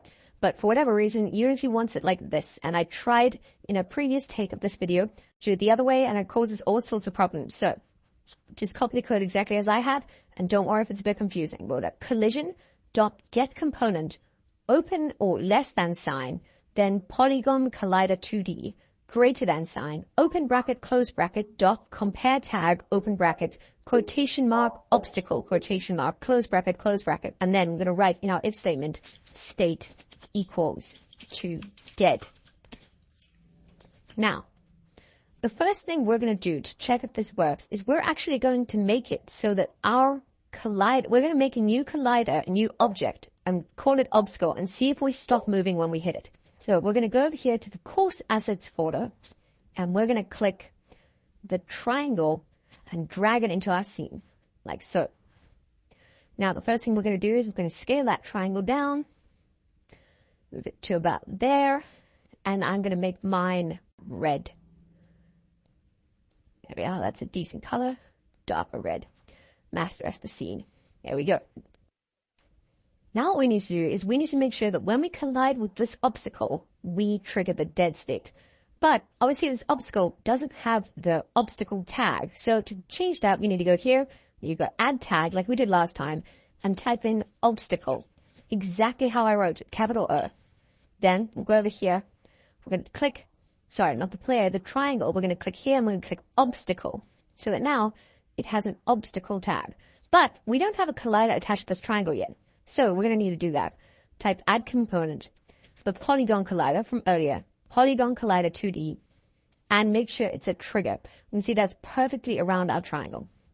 Now, if we click play, should reload our script assemblies, and then we should move, and we go to our player. Perfect. As soon as we collide, the dead state is triggered. And this is actually going to be the start of a really another big step in our game development journey. We have just created a sort of mini state machine. And this mini state machine allows us to track when the player is dead or alive. And I'll show you how easy it is to expand on this in the next episode. But if your code has worked like mine, great job. As always, I'll link my original code in the assets of resources of the video if yours didn't work. But good job, everyone. Should be working perfectly fine. And I'll see you in the next video. Hey there, and welcome back to Unity. Now, in our last episode, we created our very first state machine, which allowed us to, when playing the game, have the player in two different states, namely playing when it doesn't hit the obstacle and dead as soon as it's hit the obstacle. And this might not sound like a very big change, but this is actually really good. And it's a really big step in our game development journey because it's going to do a lot of the work that we need to make our game loop working. And a game loop, in simple terms, is basically anything that allows us to play a game over or win and lose and retry. To explain it another way, you can think about a game loop as a process to make sure that the player doesn't have to restart the app every time they want to start the game again. So, obviously, in our game now, if you play our game and you lose, and namely if you hit the obstacle, the only way to carry on playing, obviously, is to restart the game. And we want to change that. So, first thing we're going to do is we're going to go into our state manager script. And actually, throughout this entire episode, we're only going to be editing the state manager script. So I'm going to upload an updated version of the state manager script at the end, but we're going to be editing what we had from last time. So double click on state manager. And when that loads, you're going to start by creating a new procedure. So you're going to go over here and you're going to type public void die. And this very gruesome name for a procedure is basically going to be the code that we run once the player is dead or has a dead state. So you can see over here where as soon as we collide with an obstacle or died, we just set our state to dead. But we actually want to call this dead procedure and then do all of that setting inside this procedure for various reasons. The primary one being that this way we can add death effects or add a timer to respawn, which we're also going to do in this episode, all sorts of things. So we're going to go ahead and cut that code and paste it over here. And I'm actually going to change this to a capital D because I think that looks better if it's capital P and a capital D. Then over here, I'm going to call the die state, parentheses and semicolon. And now, the die procedure. Now, when we hit an obstacle, we're going to call this procedure. I'm going to set my state to dead and everything should work just as it has been this entire time. You should have a working program that does the following. Should run, go along just like last time. As soon as we hit that, we should stop moving, just like we had it before. So what's actually cool about this is we can now, from this procedure, call a respawn procedure. So if we go down here and we go public void, and we're going to call this one respawn. Put parentheses open. And our respawn procedure is going to set us back to the position we want to be at the beginning. And we want to make sure we go back to our spawn point or starting position. And so I'm going to set that starting position to be where I want to start the player. So I'm going to move the player down here. And I'm going to say, okay, this is the starting position. So it's minus 8.52 and minus 1.69. So go over here. I'm going to go transform. Like, remember in the camera script how we referred to transform being the game object attached to the script? Exactly the same thing here. We're referring to player's transform. Dot position equals, then once again we're going to use a vector 3, new vector 3, open curly brackets, normal brackets, and we're going to type in minus 8.52 and 1.69, and of course 0. Now this should all work perfectly, but we can see over here it says cannot convert from double to float. And this is basically because we haven't told Unity that what we're storing here are decimals. We've just said, oh, these are just two numbers that we put dots in. And Unity's going to automatically get confused as to what they are. They're going to think, oh, is it double or is it float? So to minimize this, we're simply going to put the letter F, lowercase f, after both of these. And Unity will then know that these are two floats and we are good to go. Now, before I go back into Unity, I actually have to make sure that I call this respawn code from the die code. So I'm going to go here and I'm going to call respawn. Meaning that as soon as I die, I set my state to dead and then I respawn. And what this is actually going to do is it's going to make me respawn, but I'm still going to be in the dead state. And that's going to look somewhat like this. Go. Travel along, travel along, travel along, travel along. Die, and then go back here and still be in the dead state. You can see I'm not moving because I'm in the dead state. But we don't actually want that to happen. We want to carry on moving. So we're going to go set our transform, and then we're going to set our state back to be called the plane.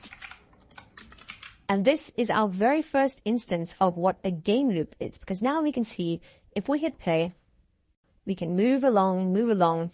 If we die, we respawn back to where we were. And we can play the game. In effect, if we jump over this, which I have failed cue there, I'm not going to do it. I don't even know if this is possible because I'm traveling at like half a mile an hour. And yeah, it's not. But if we made our player speed here, if we made my speed somewhere like 4, and then I jump at the right time, I could actually go over that and I could carry on playing. Obviously now I'm going to run into trouble because we haven't finished building the map. But that is the basics of a game loop. And actually, the last thing we're going to do in this episode is we're going to change the speed to 3, because 2 is just a little bit slower, even for testing purposes. And yeah, so if you have everything working just like I do, you've made your very first game loop. Now, the only thing we need to do in the next episode, we're going to add a slight timer so we don't respawn immediately. We die and then respawn. And that's actually where our state machine is going to come even more useful. But I'll get into that in the next episode. What you should have now is a normal respawn script. And if it's working perfectly, good job. Hey there, and welcome back to Unity. Now in our last episode, we created our game loop, which is another very big step towards our mobile game being completed. And if we click play, we can actually see it in action here. What we made last time, we'll move along, and the minute we die, we go back to the start, which is really, really cool. Now, there's a few problems with this, however. First of all, there's no time delay because we spawn practically as soon as we die, which isn't ideal. And second of all, we are spawning a little higher than I originally intended. And when I was watching the video back, I realized I entered the wrong value. I entered 1.69 instead of minus 1.69. So the first thing we're going to do in this course is we're going to go ahead, in this episode rather, is we're going to go ahead and fix that. So I'm just going to go back to my script, which I made last time, and add a minus. Now that should look a little bit better. But our problem earlier of spawning as soon as we die is still one that needs to be solved. If we hit play right over here, we'll see that we are traveling along. We spawn now lower down, but we still spawn as soon as we die, which isn't great. So, to fix this issue, I'm going to introduce a timer that gives us a little time delay from when we die to when we spawn again, so we can actually see our state machine in action. So I'm going to go ahead, still open up the state manager script, and I'm going to do, this is quite a simple process, but it's going to be using a very unfamiliar term and procedure called an IEnumerator. Now, IEnumerator, if I go to here, write this down. It works in a similar way to a procedure. I'll call it delay, put parentheses, and then put brackets. Now, to be entirely honest, I used IEnumerators for a very long time, not knowing what they did, just as time delay commands or wait commands, and that is perfectly okay. IEnumerators are a little bit more complicated than that. They have to return a value, as you can see. It's a bit of an unfamiliar thing for us at this point in the course, but for now, all you need to know about them is they're the tool we're going to use to delay. And we're going to write code that says yield, return, new, wait for seconds, open brackets, 1, semicolon. And then we're going to call the respawn procedure. Like so. Now, the last thing we need to do is instead of calling respawn directly here, we're going to call start coroutine, open bracket, delay, parentheses, and then a semicolon. Now, you might be thinking, what the hell did we just program? And I don't blame you, because we just added a completely unfamiliar thing and then a completely unfamiliar command. But I don't really want to get into every single use of this thing, because this is not really that important in our course. In fact, you can make mobile games just using these as time delay commands, And for my first mobile games, that's all I did. So all I'm doing here, you can think about it like I'm just calling a procedure, and the procedure is then calling another procedure. The only reason procedure looks different is because it has to be used to wait for a while. And I don't want to get into the whole gist of that now because it's going to get quite complicated and it's not very useful. Just think about it like start coroutine, which basically is just fancy word for start procedure that can wait, then have a procedure that can wait, and then start my new procedure. So this code might look a little bit unfamiliar, like I've said before. Don't worry about it. If you write it down just like I have, it should work perfectly fine. And we're not going to get a whole lot more into IE enumerators because it's a bit more complicated than we need to. If I go back into my game now and I click play, we can see I should move along, die, and then after a second respawn, which is a lot better than what we had before, which is great. If you've got that working, good job. This was quite a short episode because I just wanted to introduce the subject of timers, but like I said, it might be a little bit unfamiliar. Don't worry about it. Just make sure that your code is working like mine is. I'm obviously going to upload my code as I have been doing this entire time, so you can download it if you have a problem. But if it's working, good job, and I'll see you in the next video. Hey there, and welcome back to Unity. Now, over the last few videos, we've created a semi-functional mobile game where you can move along, if you die you respawn, and you can jump over this and carry on going. But the problem that arises is if you jump over the triangle, you can't do anything to stop yourself inevitably falling into the abyss. And that's because the map ends over there. And in this episode, what we want to do, we want to create a map that goes on forever. Now, there are two ways to do this. One, we could just make this part of the map move with the player, so we kind of always, as the player moves, the map will do the same, and we never run out of map. But that's quite boring. What we're instead going to do is we're going to create a system which spawns parts of our map for us when we reach a certain point. If I reach there, it'll spawn a new part of our map for us, which is really, really cool. And the reason this is so cool is because it allows us to have a varied infinite map. So we can change the height they go, or we can change the length if we want. Obviously, we'll add all of that later on when we approve our mobile game. For now, we're just going to make it so they all spawn in front of us so we can have an actually functioning map. Now, the first thing we're going to need to do is we are going to need to make this map segment smaller because I think map segments should be about that big. Let's make it so the triangle just fits on. And then the second thing we need to do is we need to actually make this map segment into a prefab. Now, a prefab is, you kind of think of it as like a stamp. So I want to copy everything in this object, make it into a file, which I can then put in my game. So the way I do it is actually just take this floor and I drag it into the assets folder and I let go. And it creates a prefab file for me.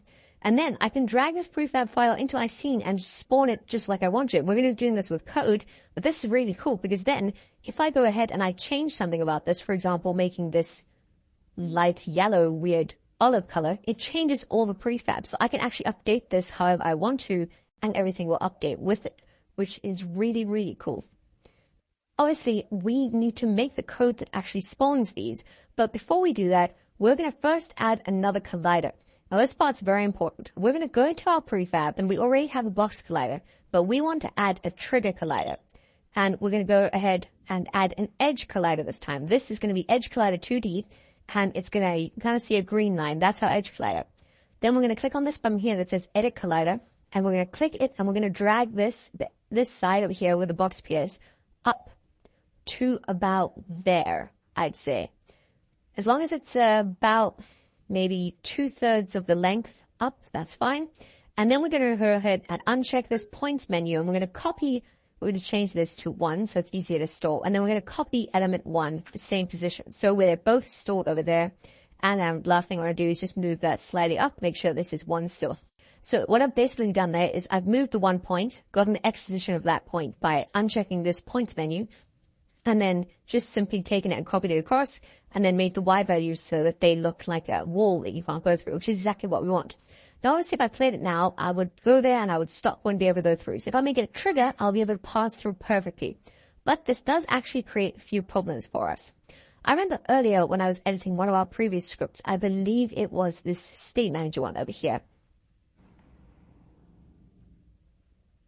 We can see we have an on-trigger event. And if you remember me saying, I remember me saying that this was a very, very complicated way of getting the tag of the object.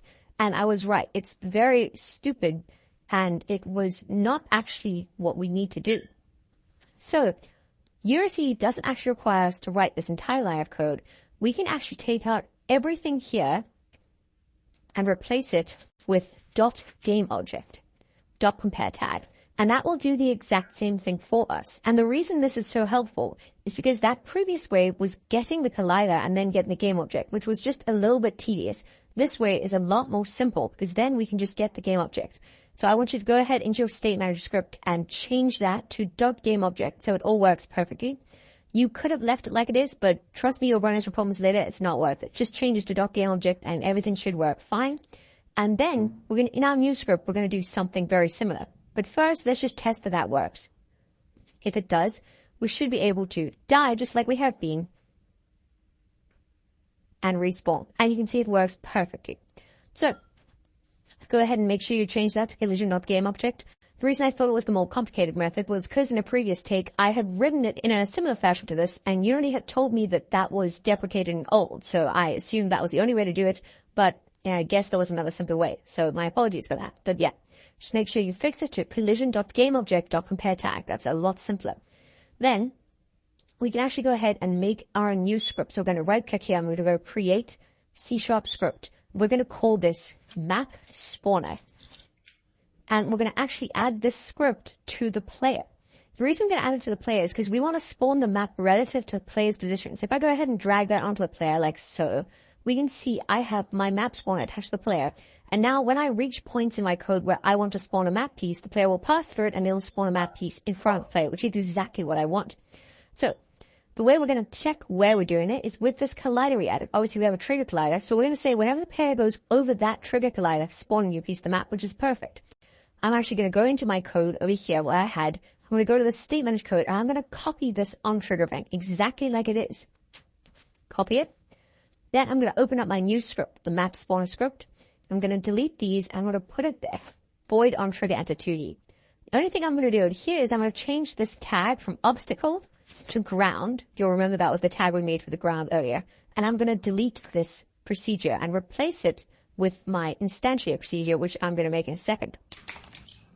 Now that I've briefly gone over what prefabs are, I'm going to show you how to spawn them via codes. What we're going to do, we're going to go to our script over here and we're going to go and create a new variable, public, and we're going to create a reference to a game object. Now I remember we did this earlier with our camera follow script where we first made a game object and then changed to a transform because we realized we didn't need a game object. But the great thing about game objects is we can actually store all entities in Unity scenes as well as other asset files which are objects like prefabs. So we can store prefabs in game objects and then spawn them in via code. So if we go public game object and I call it floor, then I go over here and I change this code and I make it capital G game object space and then put it whatever I want to call it. I'll call mine floor piece. Then I'll put an equal sign. Then I'll write the word instantiate. I'll open parentheses. I'll type in floor, the variable this time. Then I'll write as, and then again a capital G game object. Now you might be a little confused as to what exactly we're doing here, but basically what this line of code is saying, okay, we have this variable over here, which we're going to link to floor. We go here, scroll down and drag floor in. Now there's a link between them. So our floor is this object. We're going in our code now saying, okay, when we collide with a trigger that has the label ground, in other words, when we pass that point, I want to instantiate, which means create, floor as a game object and store it in this local variable. I remember we went over local variables long ago in our introduction to C# video, but basically they're just variables that you can reference in just this method. And because we're going to be making the entire object in this method, that's perfect for us. Basically what this line of code is going to do is going to put it somewhere, but we want to control where it goes. So under the scene, I'm going to go floor piece dot transform. Remember that's its position, rotation, scale. Dot position equals new vector 3. And then I'm going to want to put in the 3 positions where I want our transform to be. Obviously, I know I want my Z to be 0. I'm going to set them all 0 for now. I want my Z to be 0. And I want my Y to be something on the bottom half of the screen. But my X, I'm obviously always going to want to be different. Because if I'm moving along, and then I want to spawn somewhere, if I always entered, say, this value, -4, and move along, it would spawn in the exact same place. Or even if I entered a value like here, -3, as I got to that one, the prefab, which would have this trigger as well, I want to spawn the third piece, it would put it in the same place, which isn't great. So I actually want to spawn it relative to the player's position. And we're going to do that. We're going to find the offset, just like we know with our camera follow script with variables again. So I'm going to go back here and I'm going to type public int offset. And I'm actually going to go ahead and type a y value similar to this one, so they all spawn at the same y values. If I make this minus 4.6417, I'm going to put that in my y value. And then over here, I'm going to say, oh, don't forget to put your f in so that it knows it's a float.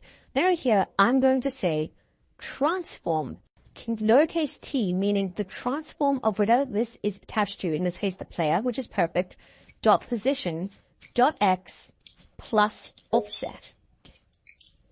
Now this is going to do, these two lines of code are basically going to say, okay, when I collide with something, when I trigger my event that means I want to spawn a new piece of the ground, I'm going to make a new variable, local variable, and I'm going to call it floor piece. And that variable is actually going to create a new object for me and put it in the scene. And then this object, I am going to put in a position minus 4.64y, which is around there in our scene, 0z, and then wherever I am, plus a certain value. You can actually see that in action. If I just go ahead simply here, and I put in the value 5 for the offset. I don't know if this is going to work. It might be a little too close, it might be a little too far. That's why we use variables. But I'm going to try it out. If I go along here, we can see that it is actually way too close. We can see that these two are actually overlapping over here by quite a bit. But we are creating a map, just like we want to. So I'm going to go ahead and change this to something more like 10. Let's see what that looks like. If I load my game back up again, we can see that I'm creating a map piece almost perfectly right afterward, which is pretty cool. But I actually want to make the player a little bit faster, and I want to make these map pieces also a bit further apart. So I'm going to change this to 12, and I'm going to change my player speed to 5. And what should happen now is I have a map which I can jump across a lot easier. I'll be a lot faster now, you can see. And I have to jump across and hit it so that I land on each new map segment, which is really cool because the map's going to be created as we move along, which is really, really cool. And we can actually start making our map more interesting. But before we do all of that, we actually need to make a little bit more code to make sure that we're not cloning up our object inspector. So if we go over here, our hierarchy, we can see the floor clones are being created. These floor clones are the prefabs being instantiated into our game. We can see they're just filling up and they're not being destroyed. And I don't need this anymore because I am not using it anymore. So what I'm going to do is I'm going to make a new script and I'm going to say when my position, meaning the position, I'm going to attach the script to this floor piece, to the prefab. And I'm going to say when my position is less than that of the player plus a certain amount. So when I'm this much further away from the camera, destroy myself. And that's going to be a very simple script. I'm going to right click, create C# script, and I'm going to call this floor. Then I'm simply going to go ahead and open up floor. And I'm going to say in the update clause, first thing I need to do before I do that actually is I need to create new variables. I know what the public transform of the player is. I have a public transform, just like we used for the camera file script. I will call this one player. Then I'm going to go ahead here and I'm going to say player.transform.position.x. And that's going to be my one thing I'm going to store. Over here I'm going to say my transform.position.x. Now, over here I'll say if my current location in the x plane is less than the player's current position in the x plane, I want to go ahead and destroy myself. And the way I'm going to do that is I'm just going to type destroy like that, open brackets, and then lowercase game object. This is basically saying destroy myself because the lowercase game object is referring to whatever game object this script is attached to, in which case we're talking about the floor, this prefab. So what this is going to do is when my position is less than that of the player, destroy myself. But I'm sure that you can figure out that the x position of these floor pieces is going to be less than the player when they're about there. But we don't destroy it yet because we still need this floor. So what we're actually going to do is going to say when my position is less than the x position of the player minus and then another offset value. And we're going to make this one minus 10 because it doesn't have to be exact. It just has to be a little bit more leeway so that we know we don't destroy it as soon as we pass it. If this works, what should happen is that every single frame, we should be checking if we are too far away. And if we are, we should destroy ourselves, which is going to save performance in the long run, which is really, really good. So I'm going to go ahead and go to my floor prefab over here. I'm going to click add component, and I'm going to write the name of the script I just created, floor. And we can see it's actually over here. We can add it there. And then I just need to add the player transform. But it's not that simple. Because this is a prefab, another game, we can't just drag in our player transform just like we did before. We actually need to assign this via code as well. So we'll go back here, we'll type void start, which we deleted earlier, but we can just get back by doing that. And then we'll say player equals. And this is going to run as soon as we're instantiated. So as soon as we create it, we'll go capital G, game object, dot find, which means search in editor, open bracket, and then we'll put quotation marks and call this player, because we can see that our player is called player. We're actually going to be searching editor now, dot transform. And this is going to say, okay, when I spawn, look for a player, game object dot find, meaning search for the player, position, and then, well, not exactly position, but that's a simple way of saying it, position, and then put it in that variable. And now, if that has worked, what should happen is we should start our game. We can see that as soon as we create a floor piece, we can pause the game and we can look over here. And this floor piece actually has assigned the player transform to it, so our code has worked perfectly. On top of this, if we create a new floor piece, we can actually see that old floor piece gets destroyed pretty much exactly when we're done our screen, which is perfect, because it means that if you look on the screen, you can't see any issue with it. It's kind of working perfectly. But as we're doing it off screen, the floor piece is actually being destroyed, which is really, really cool.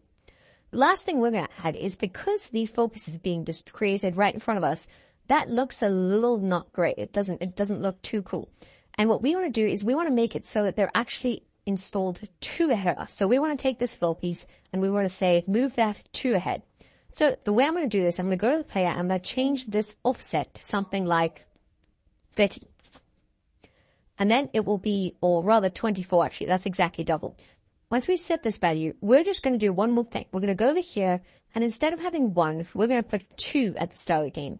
Because as I'm sure you're thinking, if we put 1 there, it's going to spawn one too far away for us to jump to, which isn't going to work. And now, if we play the game, we should be able to find a sweet spot for where we want this to spawn without having to jump too far. So if we hit play, you can see it gets spawned perfectly where we want it to, and there's always map to jump to. There's slightly bigger gaps sometimes, and slightly smaller gaps sometimes, which is our own little innovative, creative take on this game. The reason these gaps are happening is because of our 2 starting things not being exactly 24 units apart. So obviously, if you want, you can move this around until you get less gaps or more gaps, whatever you want. I'm going to leave mine for now and I'll put mine about there because I think the gaps actually add a little character to our game.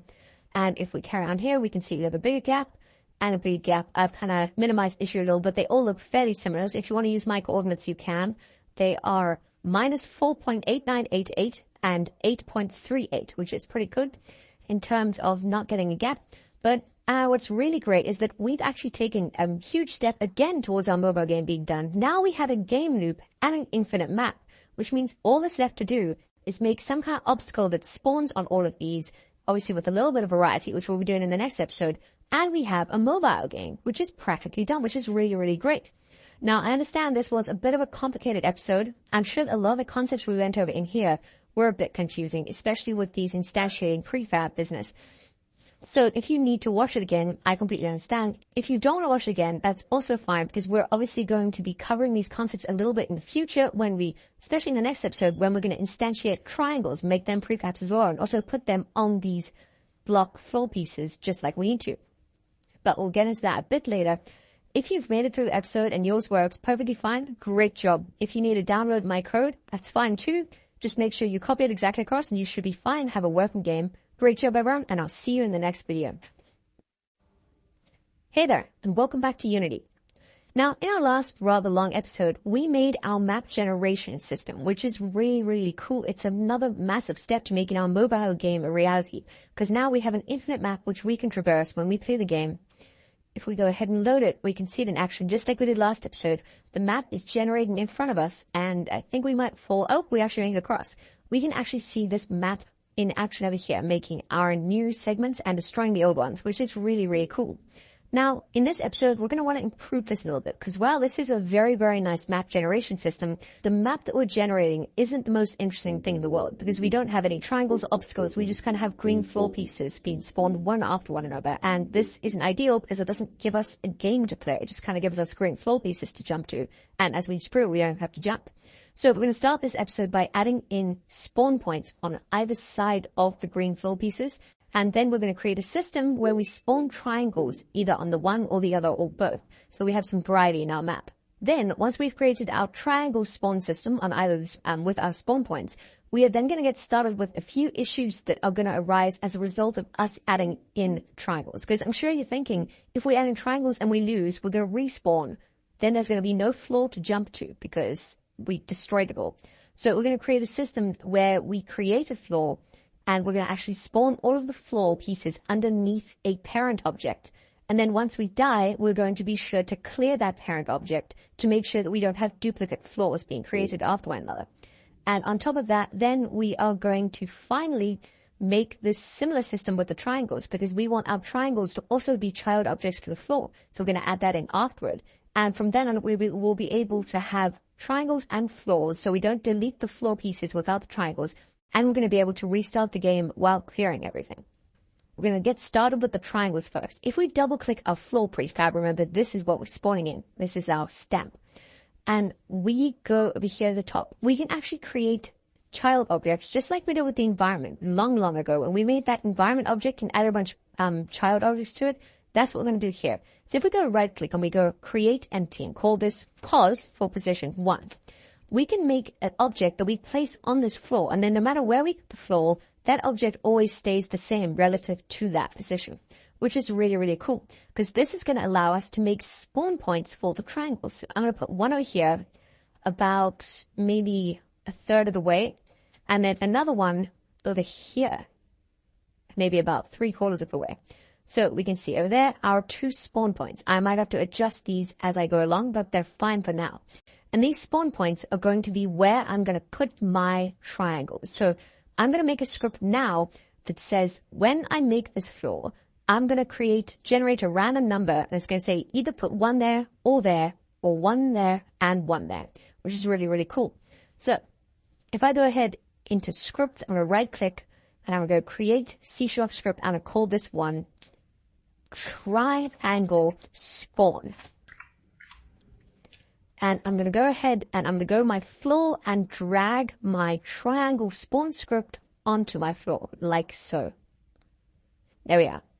Now, my triangle spawn script is obviously empty, so I'm going to open that up. And I'm going to go ahead and delete the update method, but keep the start method, because we're actually going to be doing all of our coding in the start method. Now, this is going to be a rather simple script because we have actually handled instantiating before, and everything in the script we've actually done before as well. So if I go, I'm going to first start by making my public transform, call it position 1. Then I'm going to make another one. Now I could type the exact same line again, like this, public transform position 2, but simpler way of doing it is just putting a comma and then writing position 2. And that's basically the exact same thing. So in public transform, and I want 1 call position 1, 1 call position 2. If I go back into my Unity editor and I open up my floor script, or floor object rather, I can see position 1 and position 2 are here and they have not been assigned. Now, you'll remember we couldn't just drag the player in because the player was an object and this is a prefab. So it's not that simple. We had to write code to get the player in our last episode.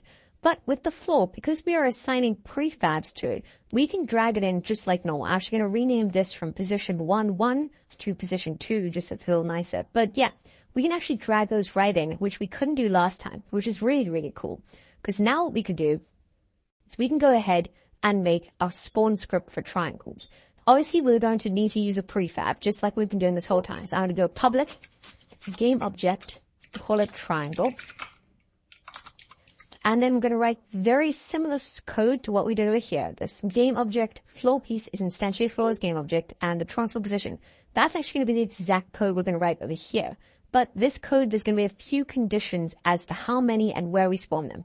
So if we think about this logically, there are 4 combinations which we can spawn. We can spawn 1 triangle on the one side, 1 on the other, 1 on both, or 1 on neither. And we could do this by writing 4 if statements and obviously then doing a condition for every single one. But we're actually going to simplify this by just making 2 if statements. And the way we're going to do this is we're going to create a random variable which sets x to be 1 or 2. So I'm going to go int x, so it's a local variable, equals random dot range, open normal brackets, and I'm going to enter one value, in this case 1, and another value, in this case 3. And this is actually going to give me a random number from 1 or 2, not including float. So either 1 or 2. If, for example, I put an f here, it's going to give me a random float. So it's either going to be 1 or 1.1 or 1.2, 1.3. But obviously that's going to give me a few issues here because I'm storing integer. So I'm not going to do that this time. I'm going to store a random integer from 1 with a maximum of 3. That's actually going to be 1 or 2. If I make this void update, so it happens every single frame, and then I go print x, I can actually demonstrate this process because this is going to be printing my x variable every single frame from 1 to 3. We can actually test if this is in fact the random variables we want because this is going to run every time this code is starting or every time the floor piece is instantiated.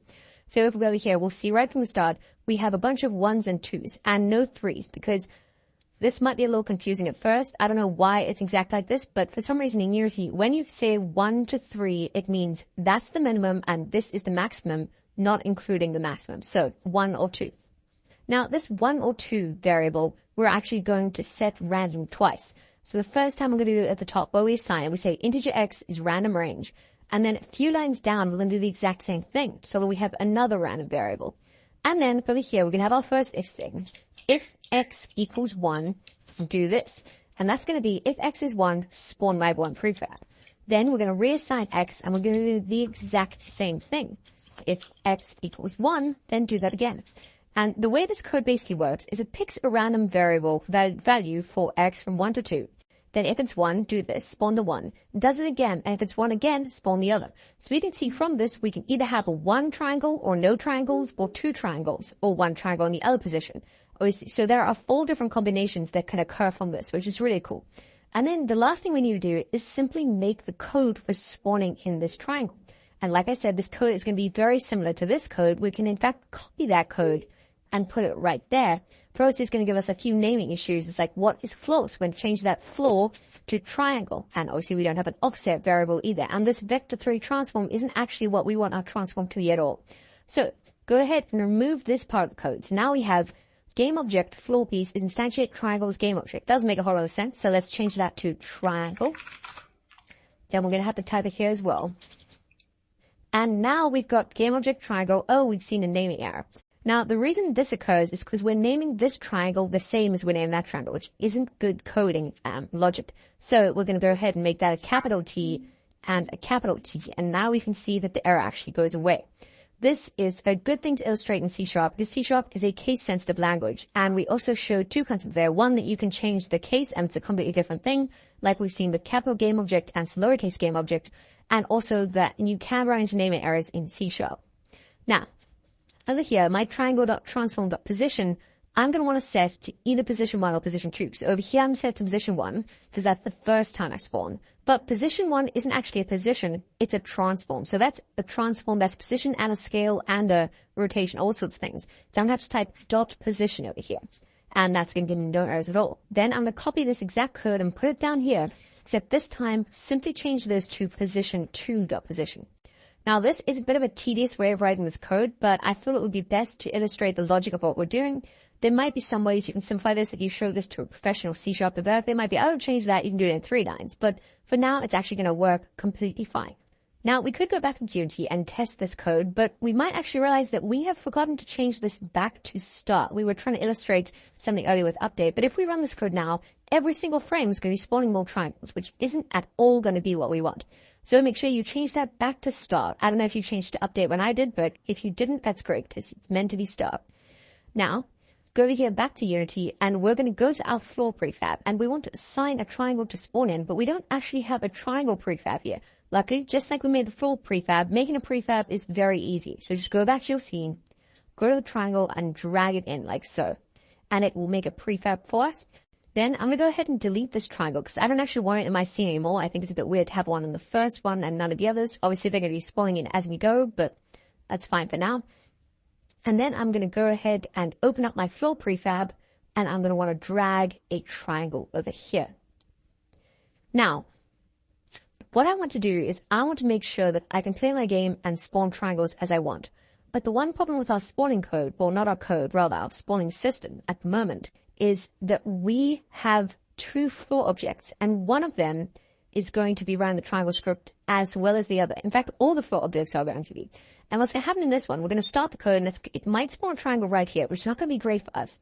But if we make changes on this one, because it's a prefab, it's going to make changes on this entire prefab, which we don't want to do. So we're going to do what's called unpacking the prefab. And this might sound a little confusing, but basically all this is doing is saying, I don't want to reference to this prefab anymore. So I'll click unpack.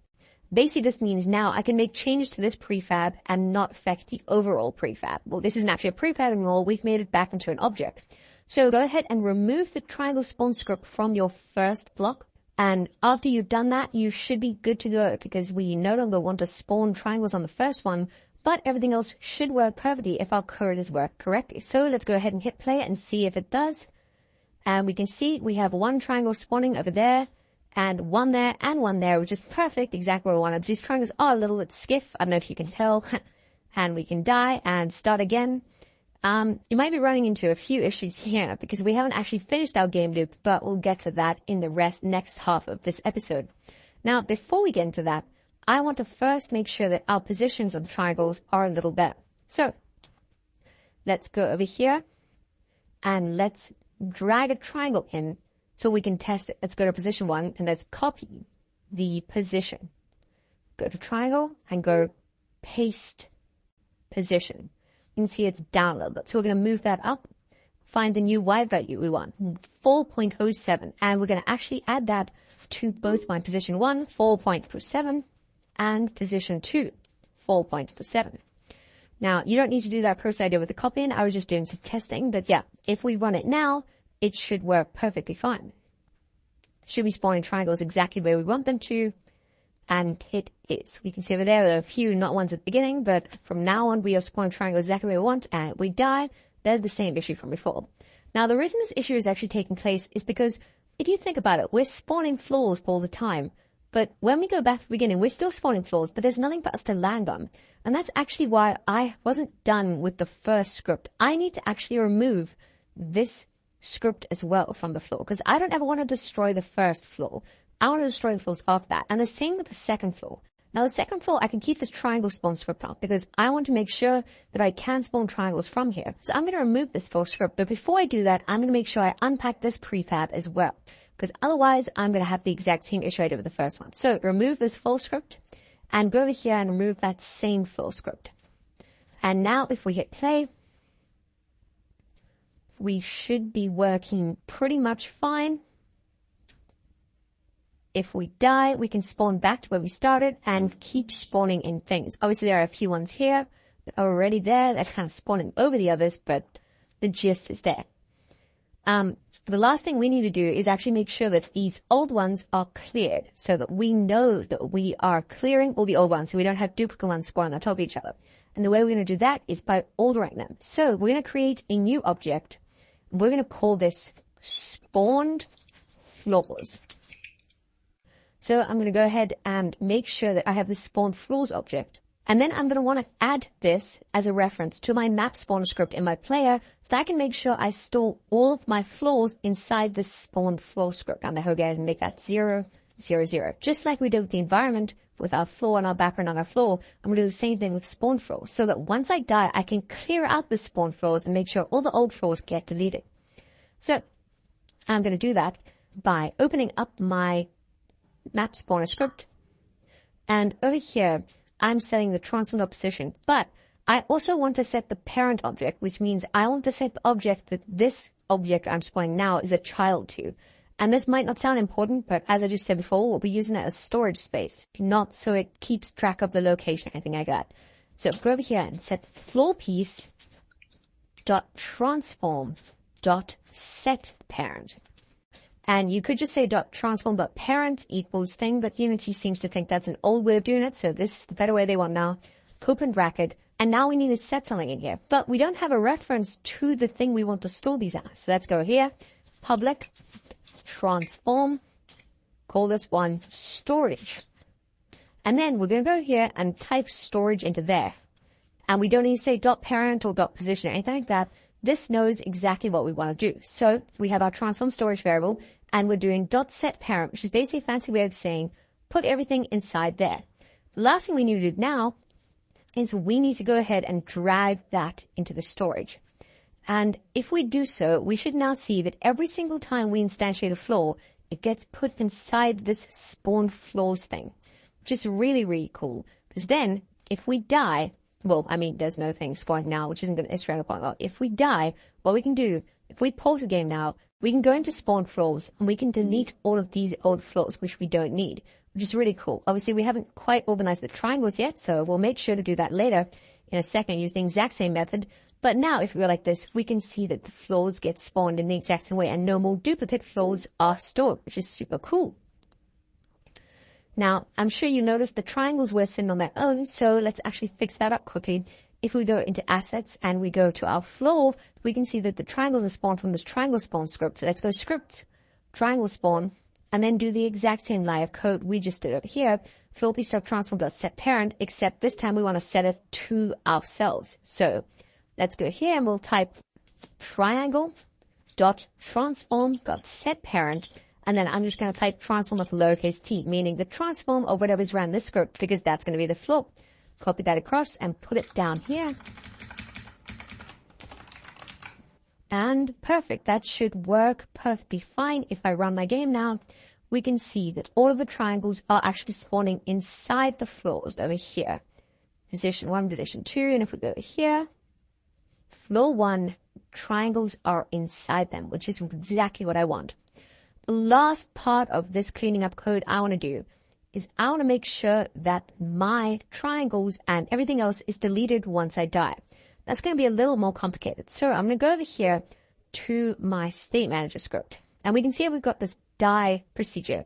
But I don't want to delete it from here because that's going to be a little confusing. So instead, I want to go to my map spawn script and do it from there. So that makes a little more sense, like which script we're calling from. We could do it makes no difference because the state manager script is on the player, as is the map spawner. But just for interest's sake, I think it will be easier if I did it from here so it's less confusing in the future. So the first thing I'm going to do is I'm going to make a new procedure and I'm going to call it public void, and I'm going to call it clear storage. Then this is actually easier because I can go storage over here. I have my storage there. I can go storage and I can clear every single child of the storage. And the way I'm going to do this is I'm going to go dot get child. And then I'm going to want to get the child, the first, the second, the third, the fourth, the fifth. If I type 0, I get the first child. First, I get the second child. But I want to get every single one. I'm going to do that using a for loop. So I'm going to go for. Then I'm going to want to call a new variable. And I don't have a variable yet, so let's make a local variable, int x. Then I'm going to say for. And if you remember the for loop syntax, this should make sense. I'm going to go over it again because I'm sure many of you have forgotten it because it was about 15 episodes ago. I don't even know. For x equals 0. So that means I want to get the first child. And I go x less than. And now I want to do this for as many children as storage has. I'm going to go storage dot child count. That's going to give me numbers. If it's going to be 1, this code is always going to run what? Once, because it's 0. It's less than child count because it's going to run once, and then it's going to be 1 because I'm going to increase it at the end. I'm going to go x plus plus. Now, remember with for loops, the mistake a lot of people make is they separate their parameters using commas. So they say x less than 0, comma, x plus plus. But we actually use semicolons. So make sure you have x equals 0, semicolon, space, then x less than child count, semicolon, space, x plus plus. And yeah, just remember that because that's a mistake a lot of people make. This is actually all the code we need to destroy every single one of these child objects. Because we can go for x is 0, x less than storage count, x increase. So if we have 2 children, it's going to go 0, increase by 1, 1. And then because it's 2, it's not going to be less than child count. So that's actually going to work. Then I'll put x over here, storage.get child x. And we're going to go ahead and destroy this. We're going to type destroy, open bracket, storage.get child object. And if everything should work, whenever we call this state, we should clear every single one of the objects. we're going to actually want to call this as soon as we respawn. Because if we think about it, when we call if we die, we're going to fall through the floor. So over here in the respawn, the last thing we have to do is we have to create a link to the map spawn. So we're going to go public map spawner, call it map. And we're going to go over here to respawn and we're going to go map.clear storage.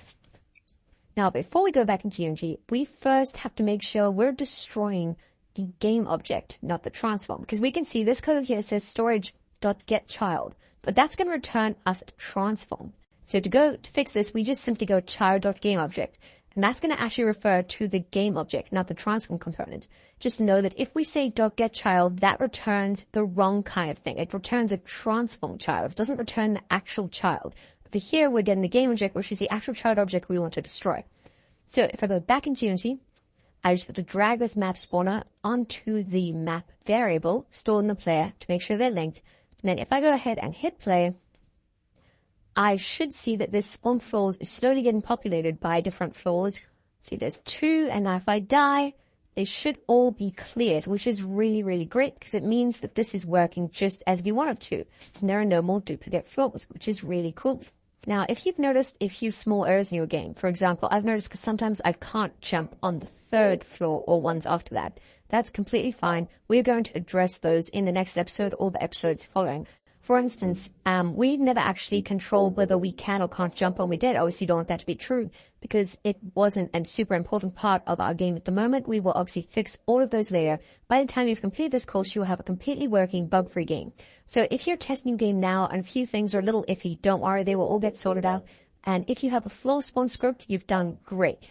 Now, if you follow along and your code is working just like mine is, the last thing we need to do is to add a little variety to our map. And we are going to be doing so later in the course. Obviously, like I said, there are a few areas we still need to sort out and a few things we need to improve. But our basic game loop has actually been created. There are also a few balancing changes I want to address. Like, I don't think it's always possible to jump with both. So we're going to, later in episodes, maybe increase gravity and increase jump force, things like that to balance out our game. But if everything's working and you have a semi-functional game which you can spawn and retry as many times as you want, great job. You have done amazingly. And I'll see you in the next video. Our mobile game is going to be done sooner than you think. Good job, everyone. Hey there, and welcome back to Unity. Now, over the last 10 or however many episodes, we've created this pretty bare bones, but actually quite impressive mobile game. If this is the first or one of the first mobile games you've ever made, great job. It's actually crazy to think how much you've accomplished. You've made a mobile game from scratch using your own code, and you can generate a map, you can jump over obstacles, you can respawn, you can jump move. It's really, really great. Good job, everybody. You've been doing amazing. Now, that being said, there are a few problems with our mobile game in its current state, and you might have actually noticed them when you were playtesting your own build, and there are just a few bugs. And most of these bugs are actually logic errors, which have happened. We've done something a certain way, and then we've changed it, and then it's created a little bit of a logic error. And they're not the easiest bugs to notice, but if you can understand the concept we're doing, once I explain them, they will make a lot of sense. So I'll dive right into it. The first bug you might have noticed, if you go ahead and hit play, if I'm sliding along, you don't actually have to press jump, you slide along. But if you do that, you cannot jump afterward. Pressing space, I'm not jumping. And this isn't a problem with my space bar, it's not a problem with anything like that. It's actually a problem with this grounded variable. You can see over here, if I'm playing, I'll see ground is set to true. And when I leave, it's set false. And when I land again, it's set to true. If I die, I'll respawn. Now, if I go like this, it actually sets to false, and then we can't jump. And the reason for this is because our grounded variable is based on whether we are entering or exiting a collision. So if you think about sliding over, we are going along. We enter a new collision over here, and then we exit one. But because if we exit afterward, that's going to override and say, okay, we're not on the ground anymore. And that's a very, very simple thing to fix. All we need to do is we need to slightly change our procedure's name. So we don't want to do it whenever we enter a collision. We want to make sure we're grounded when we're always on a collision. We're going to do that very easily. We'll go to movement, open up your movement script, and you're going to want to change this on collision enter to on collision stay. And on collision stay is practically the exact same thing. It's called every single frame that we're on the ground. So every frame as long as we're on the ground, we'll make sure that we're telling the game that we're grounded. That's STAY, and just replace enter with stay. So on collision stay 2D. Perfect. Now, if we go ahead and click play again, we should see everything should be working fine. We can now jump afterward, which is great. Now, the second thing I want to address is you'll see I'm doing all right now, but I find that sometimes when there's two spikes, it's quite hard to jump over both. And that's to do with the gravity scale and the speed warp there. That's not a bug, that's just a balancing issue. So I'm going to go ahead and fix that right now. I'm going to go to my player. I want to actually make the gravity scale 3, so it's slightly easier to control. And then to compensate that, I'm going to increase my jump force, but not by too much. I want to make my jump 13. And I've actually tested this, and I've found it to be the most efficient way to fix this area. You can see now it's quite a lot easier to control when I want to jump because I'm doing it more frequently. And this does make the game slightly harder at times, but it is also a lot easier to control, which in my mind is a very good thing. So I would recommend that you go and do that because I found it to be a lot better for the gameplay. Once you've done that, you can see I'm jumping over with these with absolute ease now, which is really great. Now, the other thing I want to make sure that we do is I don't want to be able to jump or carry on moving as long as we're dead. And this is actually really easy to do as well, thanks to our state machine. So if I go ahead and I open up my state manager, you'll see that as long as I die, my state is set to dead. And the reason I stop moving is because I have a movement script here that says, if state manager.state is equal to playing, move. But otherwise, I haven't said anything else. So what's happening, if I hit that thing, I'm just no longer overriding my rigid body velocity. So I just kind of slide. I keep going because of momentum, or inertia rather, but I just keep going. So I'm going to actually write an else statement, else. And then as long as I'm not playing, I want to make sure my velocity is always 0. And go rb.velocity equals, and now I could type new vector2 0, but I'm actually just going to type vector2 dot 0, and that's the exact same thing. This is just an easier way of saying it. And vector2.0 is basically going to make sure as long as I'm not playing, I am dead still. And this is really great because that means we're actually going to be overriding our movement code so that every frame that we're dead, we're not only going to not move forward anymore, we're going to stop dead in place on the x-axis. And we're going to set our y velocity to 0. So we can see over here we stop, which is really great. The problem is because we're setting our y velocity to 0 every frame, that's actually not really going to make it so we don't move at all. Our unity gravity will still slowly slide like this. You can see over there, I'm still moving down. Now, that's a bit of a problem. But I can fix this very easily by just saying rb.gravity scale equals 0. You might think, oh, that's everything solved. But you have to remember to set this back to what we wanted as soon as you're playing again.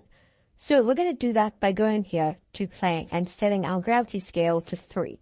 So as long as we're playing, our gravity scale is always set to 3, and when we're not, our gravity scale is always set to 0. If I go ahead and open up my game once again, we can see that I am playing just fine. And if I die, like so, I stop, and then I'm back to my gravity scale, which is really, really cool, because I'll illustrate how this looks when we die. Much better, in my opinion. Now, the third and final thing, well, I can't remember if it's fourth at this point, but another thing that I want to address in this episode, I want to make these slightly shorter because I think these are a little too long. So I'm going to make these 2.8. I'm just remembering to change both of these individually because I unpacked them from the prefab, so they're no longer linked to that prefab. Just go into the prefab and type 2.8 over here, and that should actually fix everything else for you, which is really, really cool. Now we have a little bit more of a jump, and we have to jump across them, which is a lot better. It's like they're little islands. Now that brings us to the second last thing I want to change in this episode, and that is friction. You'll see if I go like this and I fall. I don't know if I'll be too heavy, but yeah, perfect. I'm going to stick over here. And this isn't great. And the reason this is happening is because of my friction. Now, our player's friction is set to the default friction setting. And because it's set to the default friction setting, I am basically continuing to move to the right. I'm trying to now, but I'm stuck to the side. So as a result, I am just kind of staying in place. So to fix this, I am going to be making a new physics material. And I'm going to do this by right-clicking, create, then 2D, and then physics material 2D. And I'm going to call this player.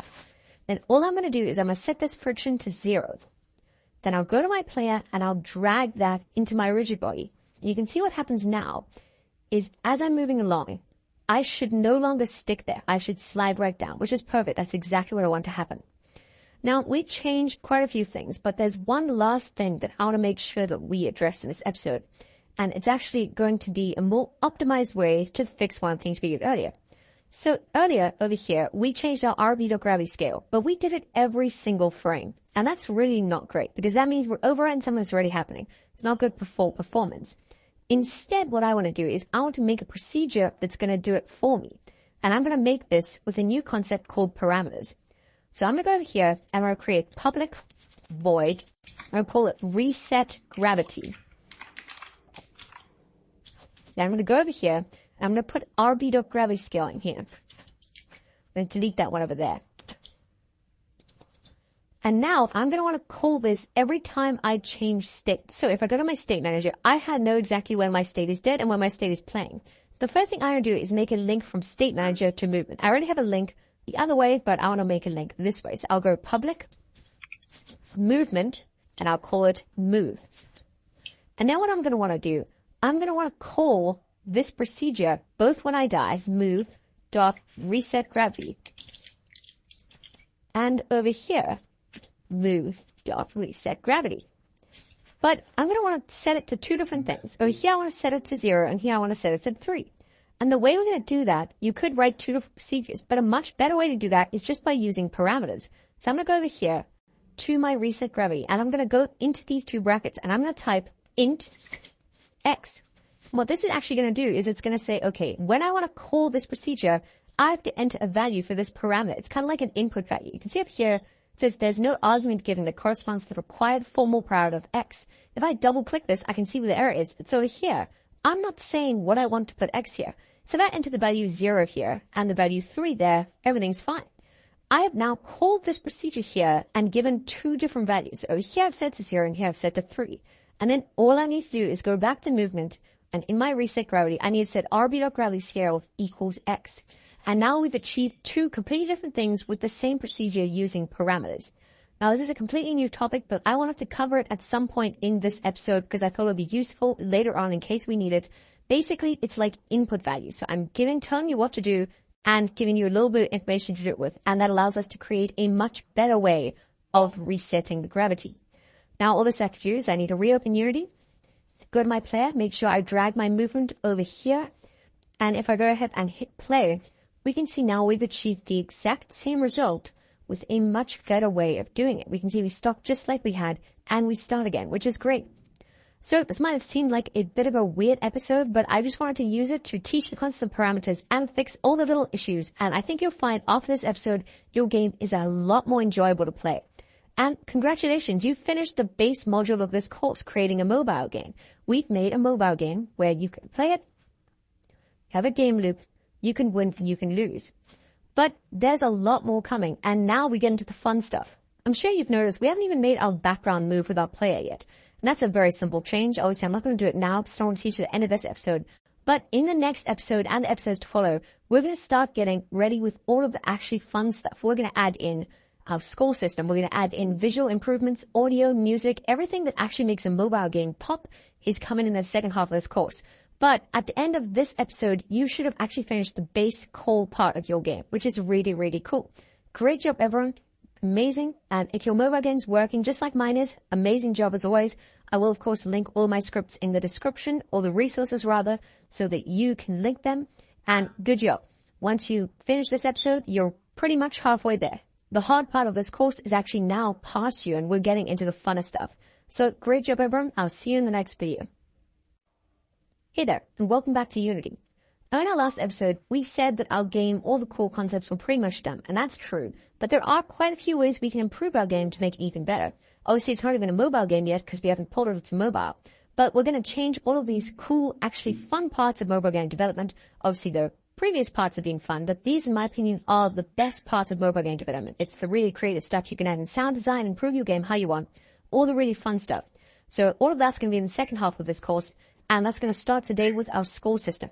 Now, before we add in our score system, I first want to make sure that our game, we can make a few minor improvements to. So starting off, I'm going to drag the background under the main camera so that I have it as a child object. And what this can do is it can make sure that our main camera is always followed by a child object. And if we go to our game here and we click play, we can see this in action. We are now followed by the background, which is really cool. It's a really simple way to fix it too. Now, the second change I want to do is I want to go to my background and I want to go ahead and I want to go add component, edge collider 2D. And then I can see my edge collider here. It's actually almost how I want it. I just want to drag it down. So I'm going to go offset, drag it to the bottom there to about minus 1.9 or minus 2 if you like. And this is basically going to act as a death wall. So that if the player falls through these gaps, they die. They don't just fall into the abyss. I'm going to tag this as an obstacle, and I'm going to make sure it's a trigger. And our state machine is actually going to take care of all the rest for us. If we hit play, we can see now, if I fall through here and I fall into the gap, I in fact die and I go back to the beginning, which is really cool. Now, those are a few minor things I want to do, but obviously the main point of this episode is going to be adding a scoring system. So let's get right into that. Before we do that, we need to create Unity UI components. So we've obviously never done this before. So we'll go Window, Package Manager. We need to go here to this menu, Unity Registry, if you might be in there by default. So click here and then go to Text Mesh Pro and click Install. Now, this is basically Unity's solution to text objects. It is a very powerful and easy to use tool like they say over here. And it's actually pretty much the default one they want you to use. If you're not using this, then it's what's considered a legacy or like an older version. So we're going to want to use this. Then we're going to right click here. We're going to go UI Text Mesh Pro. And that's going to create this and it's going to pop up this window. Click Import TMP Essentials. So you don't have to add the extras. And then if we scroll up, we can see our text over there. Now, I don't like this canvas. This canvas basically acts as a storage space for all our UI components. And this is the text. If we move it out of the canvas, we can no longer see it. So make sure to keep it in there. Rename your canvas to UI. That's what I like to do. You don't have to. And we're going to rename our text to skull. Then we're going to go to our UI and we're going to change this render mode from screen space overlay to screen space camera and then drag our camera in. This is my preferred render mode. You can keep it if you like, but I recommend you change it. And then we're going to go ahead and move our skull to about there. Now, this does look good, but sometimes Unity has a few bugs where if you go out and back in, it's actually moved. So make sure you do that and then move it. This is the actually right position. So yeah. Now I'm going to improve this a bit. I'm going to change this to font size 75, so it's quite a bit bigger. I'm going to make it bold, and I'm going to go ahead and make it a lot bigger. So we can install that there, and I'm going to drag it all the way there. And this is going to act as our skull. If I type skull and then enter an imaginary skull, we can see over here how that looks in our game. I think it looks quite nice. We can move it a little bit to the right, and that's perfectly fine. Now we need to start coding the actual logic as to how this is going to work. So we're going to create a new object, and we're going to call this skull tracker. Then I'm going to go into scripts, and I'm going to go right click, create C# script, and I'm going to call this one skull. Now, this script is basically going to tell this text what to display, and we're going to work out the player's skull based on how far they are from the skull tracker. You'll see over there it's moved, but it's actually not there. It's a bit of a weird Unity glitch. This skull tracker, we want to position at the player's starting point. So I'm going to go here, and I'm going to put minus 8.52, put that in the X thing, and then just move it down. The Y value doesn't really matter. And this is basically going to act as our tracker to see how far the player has moved from it or how far the player has moved, our distance, which is our skull. So go ahead and make sure that's minus 8.52 or wherever your player's starting point is. Be sure to copy that. Then go over here and drag your skull script onto there and then open it right up. Now, once this is opened, go to the top and we're going to import some things. We're going to use things other than system collections and generic and Unity engine. Typing using Unity engine.ui first of all, and then also type using TM Pro, that's Text Mesh Pro. This can allow us to write our script how we want to without Unity getting confused. Then we're going to create a public transform, and we're going to call this one player. Underneath that, we're going to create a public int and call that skull, and a public text mesh pro. I'm going to call this text, or rather, full text is a better name. Then we're going to go into our update procedure. I'm going to type skull equals, and now we're going to want to subtract our transform and the player's transform, but that's going to give us a float. So before we write, we're going to write mathf.round to int, and that's basically going to make sure that we can round whatever the float value is to an int. And then we're just going to go player.transform.position.x minus our, so transform.position.x. And that is going to work out our score every single frame for us, which is really cool. Then I'm going to go down here and I'm going to go score text. Now I want to store whatever this score is in this thing. So I'm going to go score text.text equals, and now I'm going to put my score value in, but I don't want it normally. I want it .toString, which means I'm converting it from an integer to a string. And this small amount of code will actually give us a score, but we want to add a little more. We want to make sure we add score in quotation marks, make sure to put it in quotation marks, a colon, and then a space. And then after that, we're going to put a plus. So quotation mark, score, space with a colon, plus, and then score. And that's going to make it so that it looks a lot nicer. It's not just going to give us a number, it's going to give us score and a colon, just like we have over here in the editor. Now, before we go back to Unity, I actually realized we're using the wrong thing here. We're meant to use a text mesh pro U GUI. Just make sure you change that. That's just a minor thing that I forgot to add in, and that will make no issue to anything else. It's just going to make an issue to your code. Then open Unity, and you should see your score track over here. Make sure to drag your player into the transform and your score into the text mesh pro U GUI. And over there, you can see that glitch there. Just click it again. It'll reset. Now, if we hit run, this should actually do everything for us. We can see our score starts at 0, and it's actually increasing just like Raji. If we die, it sits back to 0, and that's really, really cool. Now, the last thing we need to do is we need to make sure we have a high score. So the way we're going to do that is we're going to make one more variable. We're going to go public int high score. And then we're just going to have a new procedure we call over here, public void n. And we're going to say if score is greater than high score, then high score, then high score is equal to score.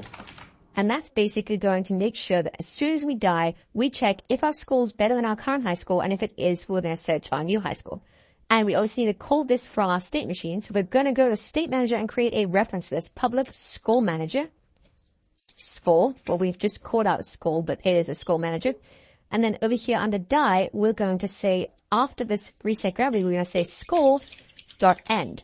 And that's basically going to run that procedure. So as soon as we die, we check if our score is greater than our high score. Obviously, our high score is going to be set to 0 at the beginning.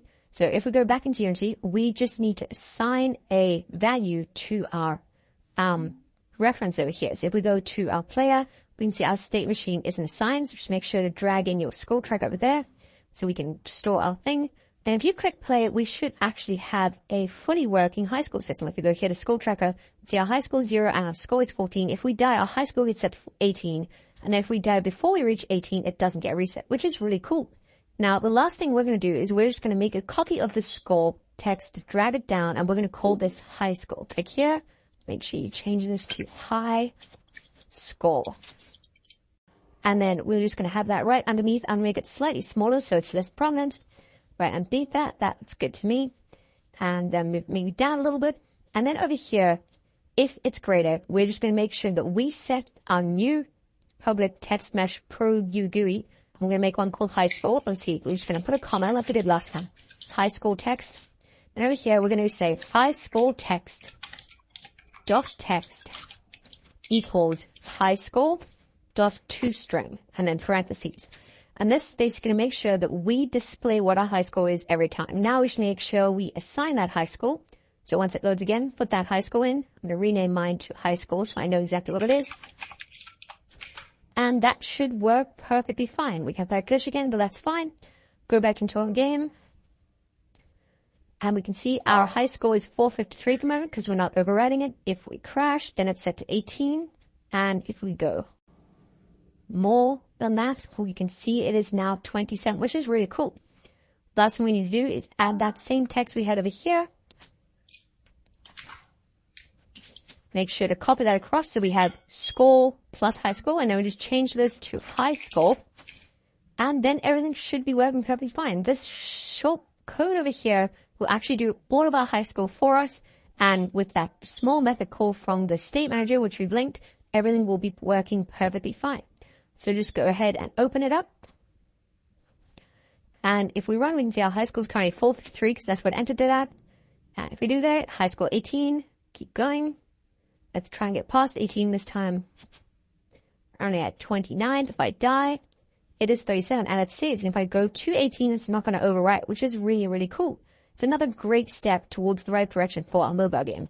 So great job everyone, and I'll see you in the next video where we're going to cover saving so that our high score is saved even when we close and reload the game. I'll see you in the next episode. Hey there, and welcome back to Unity, or in this case, Visual Studio.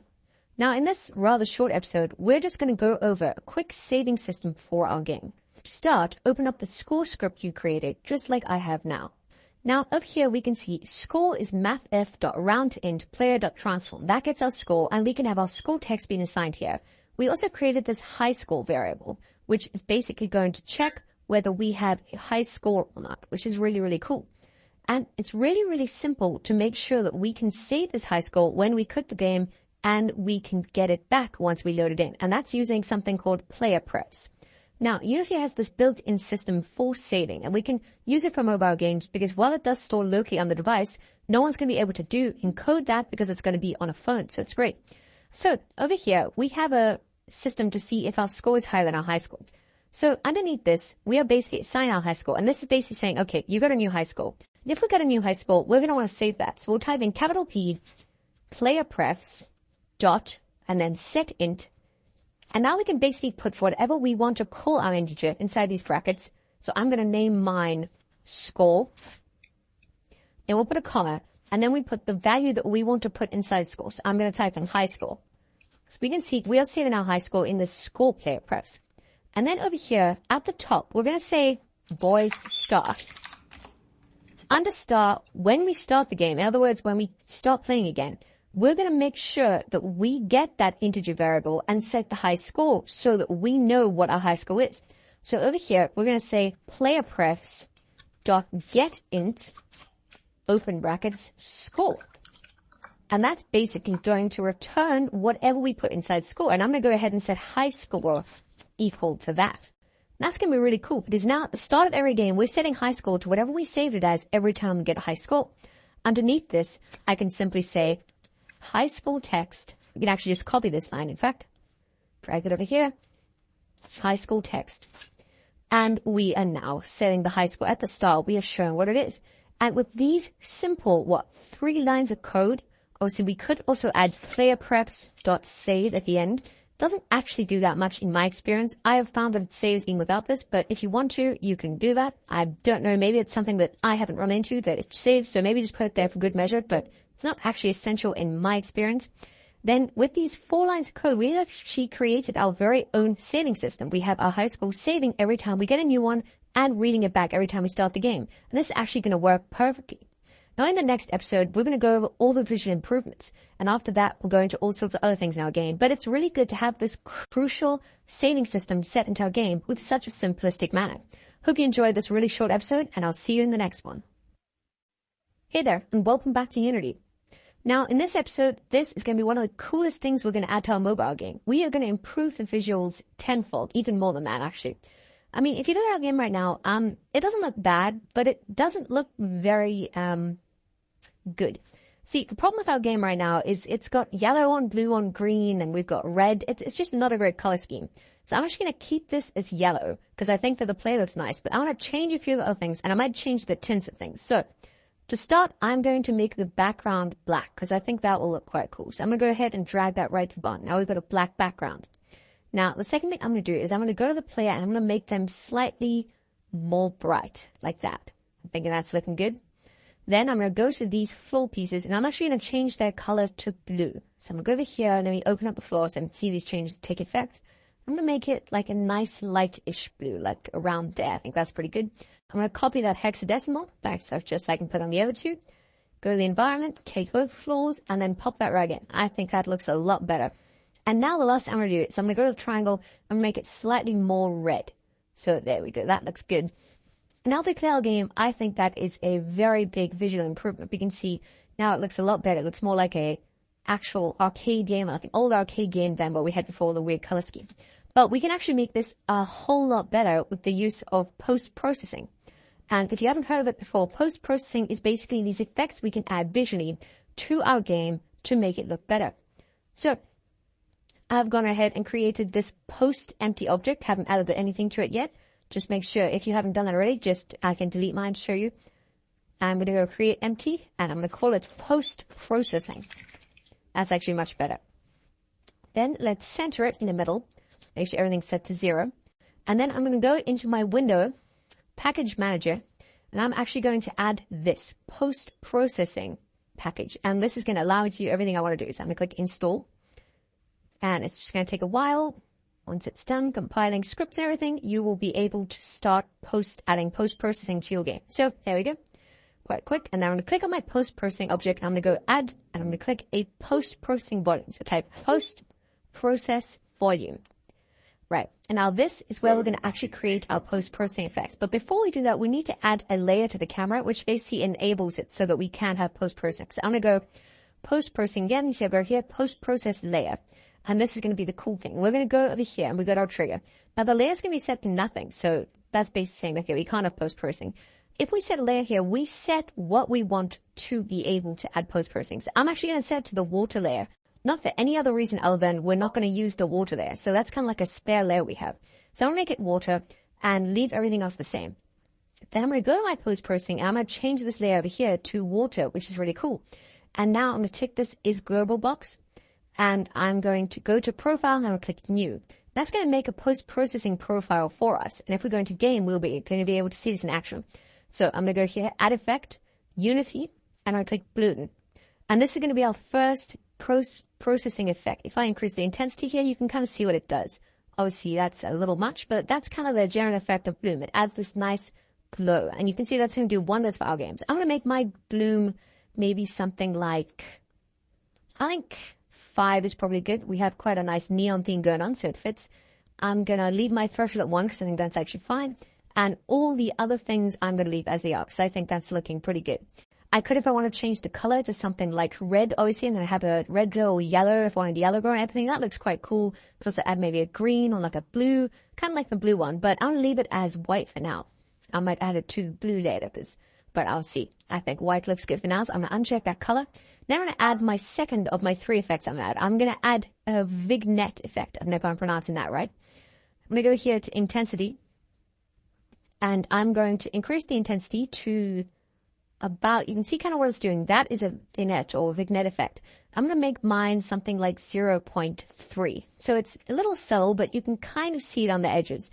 If I made it 0.5, that would be a bit much, obviously. So 0.3, I think, is like a good middle point. And then the last effect I'm going to add is going to be color grading. This can be quite a complicated one, but don't worry, we're not going to be using all of these. We're just going to click over here, mode, and change this to low definition range.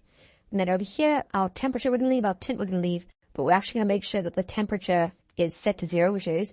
Then we're going to go over here to these 3 bottom, and these are the ones going to be changed. Saturation, brightness, and contrast. I'm going to actually change this to 10, brightness to 10 as well. Then make sure my contrast is maybe 4. I can even add 10 as well. I think that makes it look a little less nice. So let's make it 4, or even 3 would be better. And we can see now we have what I think is a million times better looking game. If I go ahead and hit play, I can see that this game, in my opinion, looks 10 times better than what it did. It now looks like an actual game. This actually looks a lot like one of the first games I ever made called Square Root. And, yeah, that's kind of what I'm basing this course on. But yeah, you can see our game looks a lot better now. We've got like glow effects and we have all of the nice visuals that we added. We got the better colors. I think that's looking pretty nice. Now, the last thing I want to do is add a death effect. And we're going to do that with a particle system.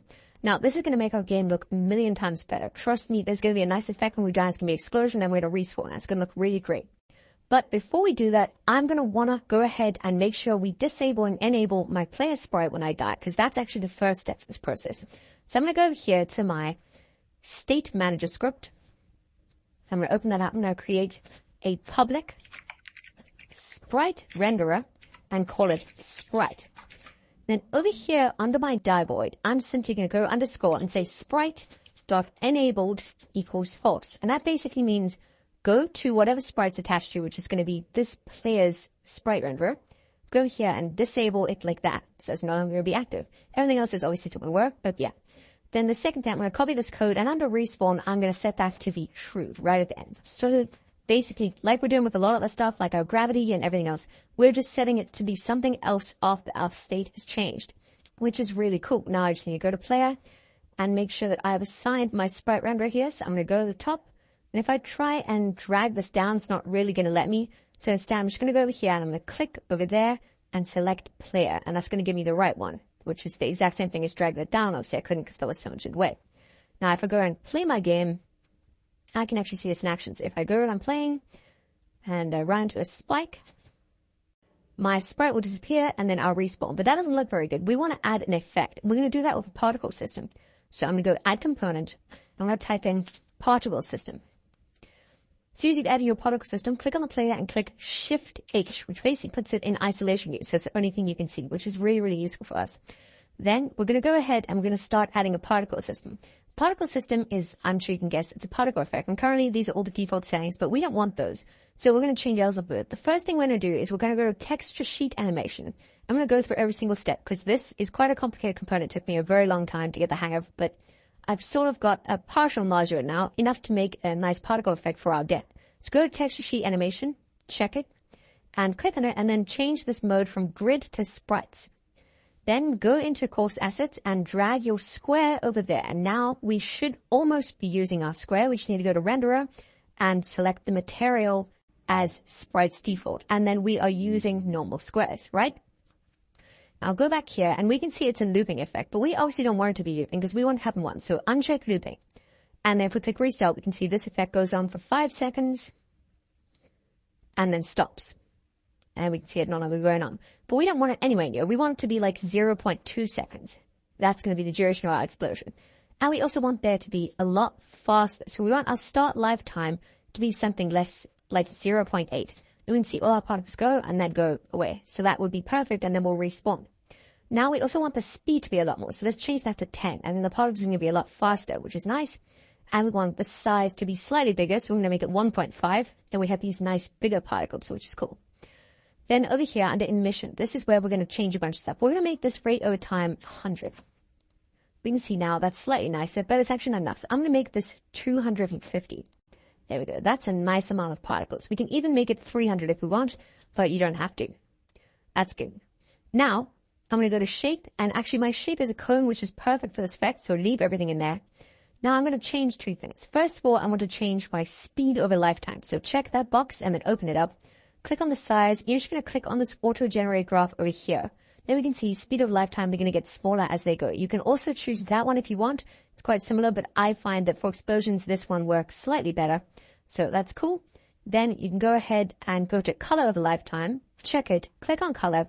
Then you're going to want to go ahead and click at the end over here. This top one, make that 0. And that's basically going to give you a nice fadeaway effect, like so. Now, the last thing we need to do is actually make sure that the color of these is the same as the color that we're using. So click on the color, click on this fine tool, then just go ahead and choose somewhere on your square. You can see now it's going to look quite similar, which is nice. Now, there's a few changes we might find we need to make, but let's test this for now because it might work perfectly. To do that, obviously, we do need to code to say when we want to do the particle. So press Shift-H again, back into our game. And we can see if we play it now, it is in front of the background, which is nice because our background is -10. If it wasn't, we could change a fact in here that would make it go in front, but it is, so that's fine. Then we're going to go into our script over here, still the state manager.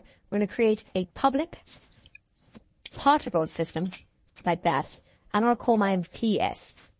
Then over here under my die, I'm just going to say right underneath my sprite layer, I'm going to say PS.play.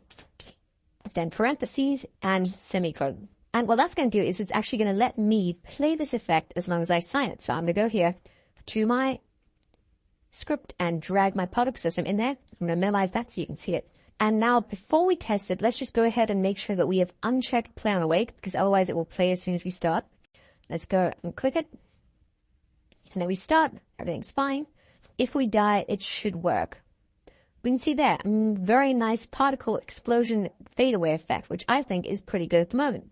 There are a few changes we can make. For example, I think that we need to have the color a little less so at the beginning. So let's make this alpha down to 150 under color over lifetime. And then the last thing I want to do, I want to actually add more. So I'm going to make this 500. And I'm also going to make this size slightly smaller. So I'm going to make it 1.2. See, that is going to be our new particle effect. We can also make it a little bit faster, in my opinion. They make it 15. And there we go. That should be better. If we now start, we should see our particle effect in action. The minute we die, we can even fall down here and see it. And there we go. I think that's quite nice. Obviously, it was a cut-off screen, so let me show you how it looks like on a normal triangle. Over here. And there we are. I think that looks quite nice. Obviously, it could be improved. Maybe try playing around with it, so you can get yours to look better than mine. But I think for now, that is exactly what I need. And the great news is, because of all our earlier work and ensure the player doesn't move, if we fall and die, like I'm trying to illustrate now, I'm just too good at our game, then it doesn't move, which is really, really cool. So hopefully after doing these, you have made some drastic visual upgrades to your game, and yours is looking a whole lot better. Just take a look at what our game looked like right at the beginning and look at it now. I think it looks a million times better. So great job, everyone. I think that these visual improvements make our game look a whole lot more professional, and we are once again getting closer and closer to our game being finished. So great job, everyone. I'll see you in the next video. Hey there, and welcome back to Unity. Now, as I'm sure you remember, in our last episode, we heavily upgraded our game's visual component. But there's been one aspect of game development which we've been neglecting this entire time, and that is our game's sound design or audio component. Now, obviously, this breaks into two main categories, our game's music and our game's sound effects. And in this course, or rather this episode, we're going to be adding both of those things. Now, I am only going to be adding a sound effect for the jump and for the death animation and only one music track. But if you want to, after you've done this video, you can go ham adding as many music tracks you want or extra sound effects because you're going to be using the exact same process that I'm going to be using. So it will be easy to expand. Now, to start this, I'm first going to make a music manager. So I'm going to right click here, create empty, and I'm going to name this music manager. Then I'm going to obviously center it just like I always do. And then I am going to want to add my music manage script onto this. So I'm going to go create a new C# script, and I'm going to call this music manager. That's actually going to be a sound manager. So you can name whatever you want. I'm just naming my music manager. Then I'm going to go ahead and open it. And the reason I'm naming it music manager is because that's obviously the first thing we're going to be adding. We're not going to be adding the sound yet. And then I'm going to create a reference to, and this is what we call an audio source. This is basically kind of like Unity's way of saying an MP3 or WAV player. So I'm going to go public audio source, and I'm going to name mine AS, capital A, otherwise it's the word as, which is obviously restricted, so AS. Then I'm going to go ahead and create a public void, and I'm going to call it play. Make sure to not have it autofill to on player connect or on player disconnect. Then I'm going to go as dot play. And now this is basically going to show us how we can link audio sources. So I go here, void start. And then over here, I'm going to call this play void. So in effect, I'm saying as play on start. Obviously, this is quite a tedious way to get there, which you might have noticed, but I'm just trying to illustrate something. So bear with me. Then over here, we need to create our audio source. So let's go ahead onto music manager because we're obviously going to add the music there. We're going to go to course assets and we're going to drag the music file in there. Now this music file is a royalty-free song from the internet, but you can use whatever you want. Just make sure that you are not using music that is infringing on someone's copyright. Obviously this is royalty-free. So go ahead and check this loop box. And then you're going to want to keep uncheck play on awake because we're kind of manually doing that here. Obviously we could just click play on awake, but like I said, I'm trying to illustrate something. Then set the volume something like 0.5 and the pitch to, I think about 0.9. That's basically slowing the song down. I think it sounds better like this, but you don't have to. You can change the pitch to whatever you want, really. It goes up to 3 and down to -3. So I will change it to 0.5. I wouldn't recommend doing it, 0.9. I wouldn't recommend doing anything less than 0.4, otherwise it gets a little too slow. And then we're going to go into our music manager still, and we're going to add our sound manager script, or we'll call it music manager. We're going to drag our audio source in, and we can see if uncheck play and awake. As soon as we click play, our game is going to start playing music.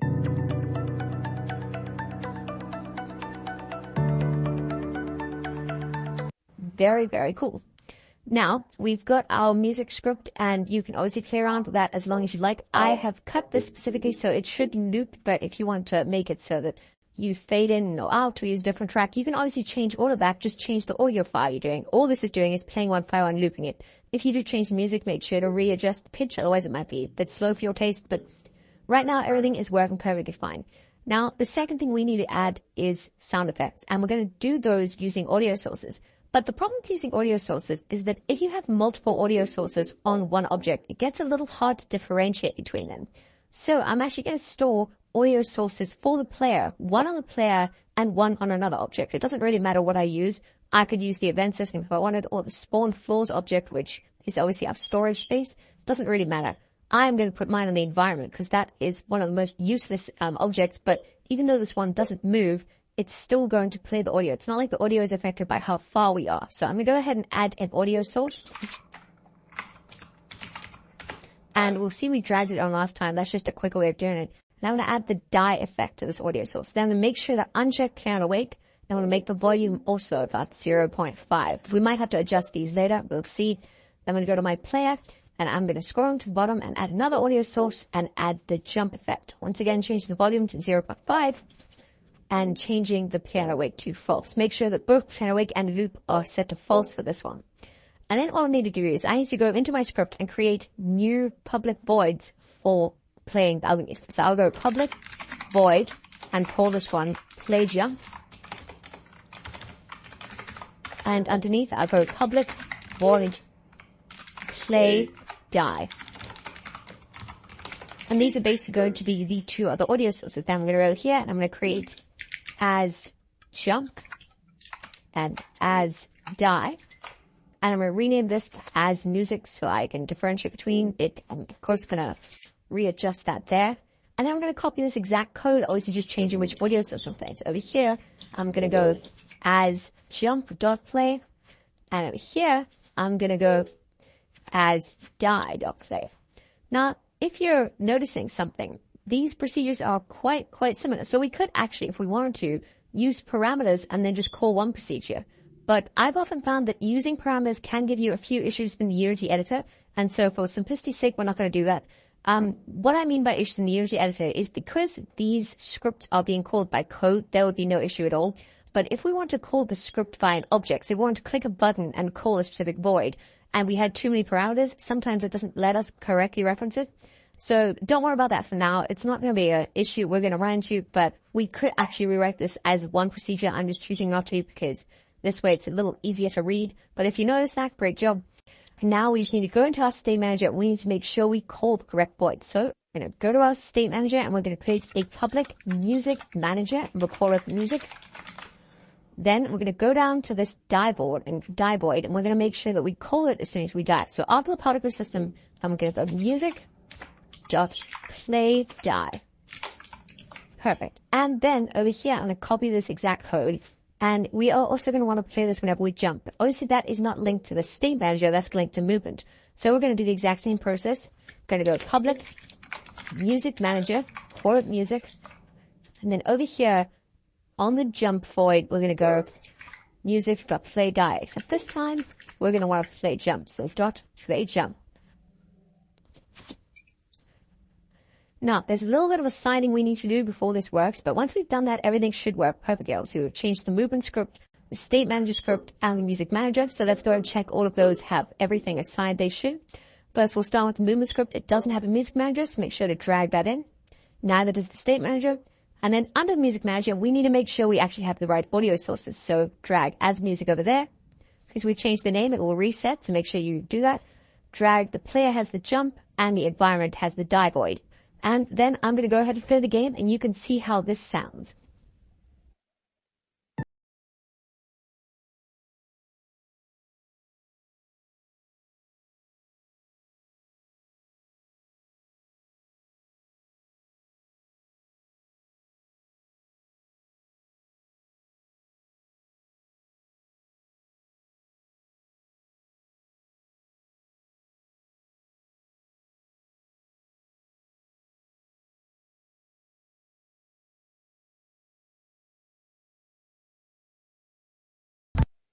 All right, that was cool.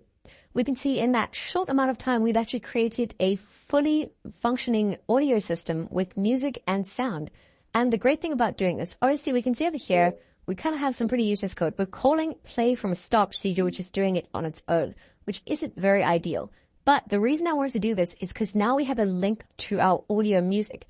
And later on, when we create our menu system, we're going to create functionality to mute all of these audio sources, and that's actually going to let us do that, which is really, really cool. So stay tuned for that. Good job, everyone. Hopefully everything works, and I will obviously link my code in the resources. If you want, you can change up these audio things to be whatever you want. Just drag your new file in there, and it will update everything. And great job. I'll see you in the next video. Hey there, and welcome back to Unity. Now, obviously in the last episode, we added sound and music to our game for the very first time, making it feel a whole lot more responsive. We can see that here, just like we did in the last episode.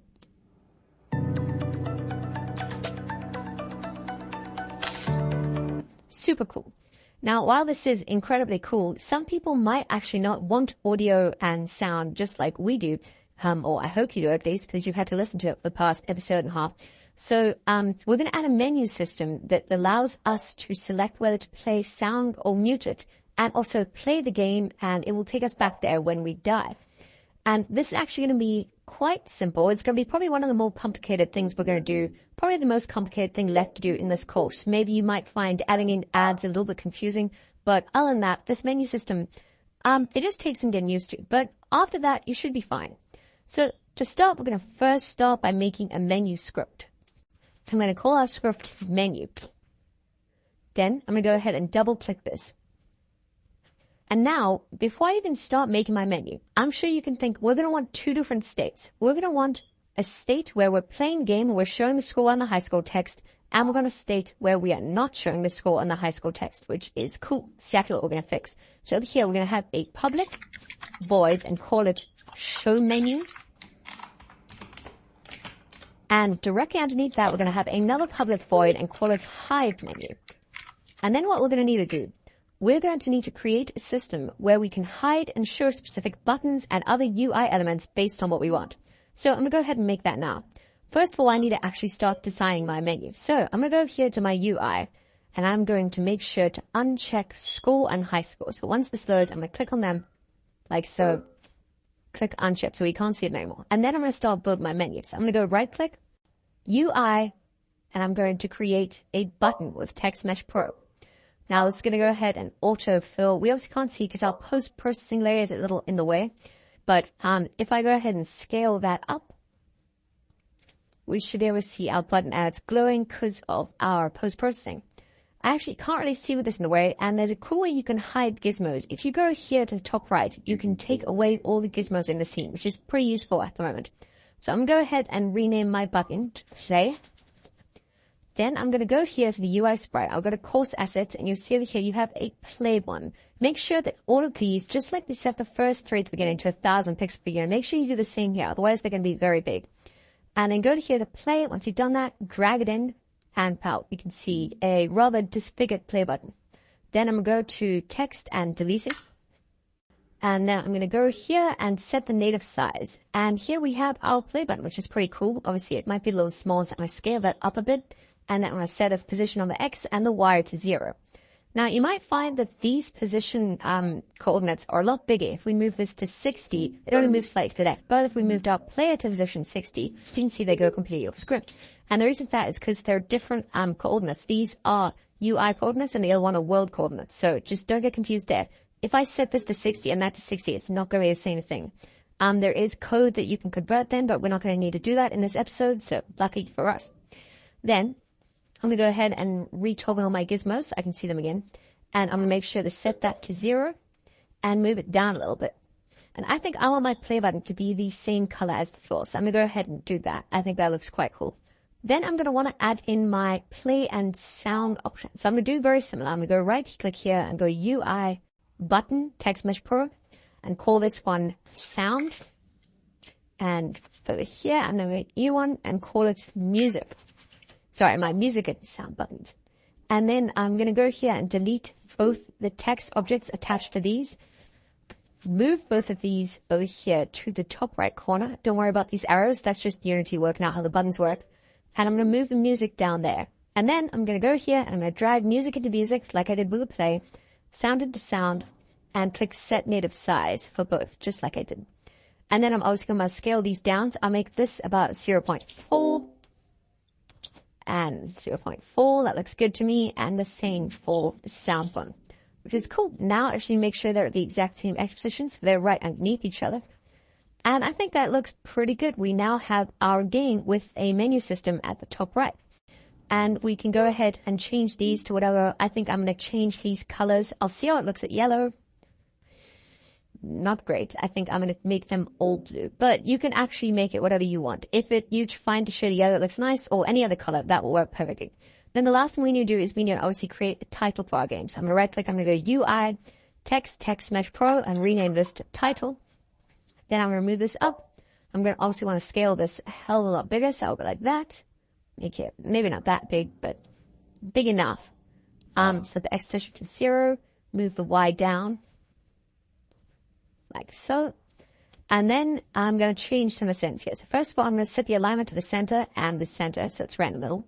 Then I'm going to rename, I'm going to make sure that I have, before I rename, actually, I'm going to make sure my font size is quite big. So I think maybe 150 or even 200, that's probably good. And see new text over there. I'm going to go ahead and actually move both of these slightly down again. Make sure the title and the play sound are both moved down. And we can see that looks a little better in my opinion. And then we obviously need to make it the same color so it fits. We could also change the font if we wanted. I obviously did not install that font pack, so I'm not going to be able to, but I'm going to leave mine as Arial for now. I'm going to name mine Pool Square. Now, if you can't come up with as brilliant a name as Cool Square, I don't blame you. You can name yours whatever you want. Cool Square is clearly the best name, but if you haven't been able to come up with something that good, don't feel bad for yourself. Not all of us are creative geniuses like myself. And after we've done that, our menu system is actually looking pretty complete, which is pretty cool. Now all we need to do is actually program logic to these buttons, because if we hit play, obviously we need to set these active again, because that's actually how our game looks when we're playing it. We hit play, we don't want these buttons in the way, because, yeah, obvious reasons. Then I'm going to want to go ahead and program logic to these. So I'm going to go to my menu system over here, and I'm going to create a reference to every single one. Now, before you start, make sure you go to the top and write using unityengine.ui and using text mesh pro, just like we did last time. And then I'm going to want to create a few objects and go public text mesh pro u3. We're going to call this title because that's going to be our title. And then we're going to want to create a public button, and we're going to call this one play. We're going to call the next one music, and we're going to call the next one sound. Then we need to go over here to UI. I'm actually going to put my menu script right on UI, so just drag that there. And then make sure I assign all my things. So my play button to play, my sound button to sound, my music button to music, and my title there. And we're almost done. The last thing we need to do is we need to create a reference to the score and the high score. We're going to add some commas and then put those right there when they load. Put the score there and the high score there. Then what I need to do is I need to create logic for when I want to show which one. So obviously when I'm showing the menu, I want to make sure that everything except the title and the score is showing. Sorry, the score and the high score. And when I'm hiding menu, I want to make sure the exact opposite.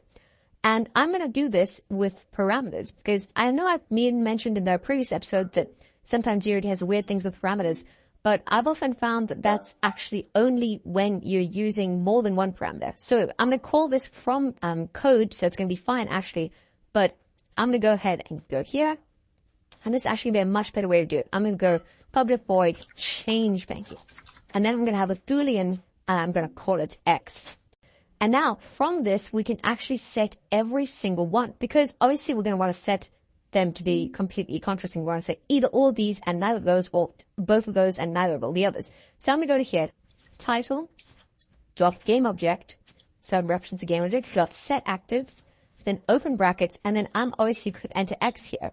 And then depending on what we enter for X, I would set the title active to that. And I'm going to basically make sure that I do this for every single one of them. So title.string object, I'm going to want to do the same for score, the same for high score, and we can actually copy lines of code by pressing Control D. That's quite useful. Then I got to do the same for play, for music, and for sound. And obviously this is going to set them all or nothing. And we don't want to do that. We want to set the score and the high score to be different. So I'm just going to put an exclamation mark right in front of that. And that's basically going to say not X. So the way its code works is I'm entering a Boolean X, either yes or no, true or false. And I'm going to call this void. If I want to hide everything except the score, I'd go change menu false. And then it's going to say, okay, so the title false, the score not false, so true. The high score not false, so true. And everything else false. And obviously if I do the opposite, it'll set this true, this true, this true, and these two false, which is really, really cool. It's a really simplified way of doing this. Then all I need to do is I need to create a reference to this menu from my state machine. So I'll go public menu, and I'm going to call it menu, so I have a link. And then I'm going to go over here to my dieboard where I'm calling everything else. And I'm actually going to say menu.change menu. And I would, of course, enter true over here so that everything is set to true except the score and the high score. And then under the respawn void, I'm going to do a very similar thing. I'm going to go over here, under my thing and set menu to false. Now, what this is basically going to do is this is going to make sure that when we die, the menu shows and then it goes back. And that's not entirely what we want. I'll show you how that looks now. And if we go ahead and hit play, before we hit play, actually, we have to assign everything. So let's go to our state machine and make sure that we set our menu to menu. And then before I hit play, I'm actually going to mute the audio because I can talk over. So I'm going to go to my music manager and I'm going to go ahead and hit mute on the music. And I'm going to do the same with the player. I'm just going to go here and click mute. And the same with the environment. So I'm not having any audio. If you don't want to do this, that's fine. I'm just so I can talk over and not being overshadowed by the very cool soundtrack to our game. And then if I go ahead and hit play, it's actually pretty close to what I want. We can see everything showing at once. If I die, only the menu shows and then that shows. But obviously the menu's not very useful because even if we click something here, it doesn't really do anything, which isn't ideal. So I'm going to change this code logic a little bit. Instead of saying have a delay and then automatically respawn, I'm going to call this respawn void from the menu, and I'll show you how that looks. If I go ahead and comment this out, so that all it's doing is waiting and then nothing happens. Of course, this is kind of useless code, but we're going to use it later, so don't delete it. Then I'm going to go over here to my play thing, and on button click, I'm going to click here, and I'm going to drag in my player. I'm going to go no function. I'm going to go all the way down here to state manager, and I'm going to click respawn. And what this is actually going to do is look pretty cool. We're going to see obviously, everything is right there when we start, which is exactly how we want it. But if we die, we don't respawn. And then if we want to click this, we do respawn. And that's actually pretty close to how we want our menu system to work, which is, again, really, really cool. Now, there's a few issues. First of all, I want to make sure that these two are disabled when I start, because that's not how I want it at all. And the second thing I want to make sure that I have is I want to make sure the player is not actually in a moving state at the beginning of the game. So I'm going to stay in state manager and I'm going to set my state to idle at the beginning. It doesn't really matter what you put here because we're just checking if it's playing or not. So you could even put dead. Doesn't really matter.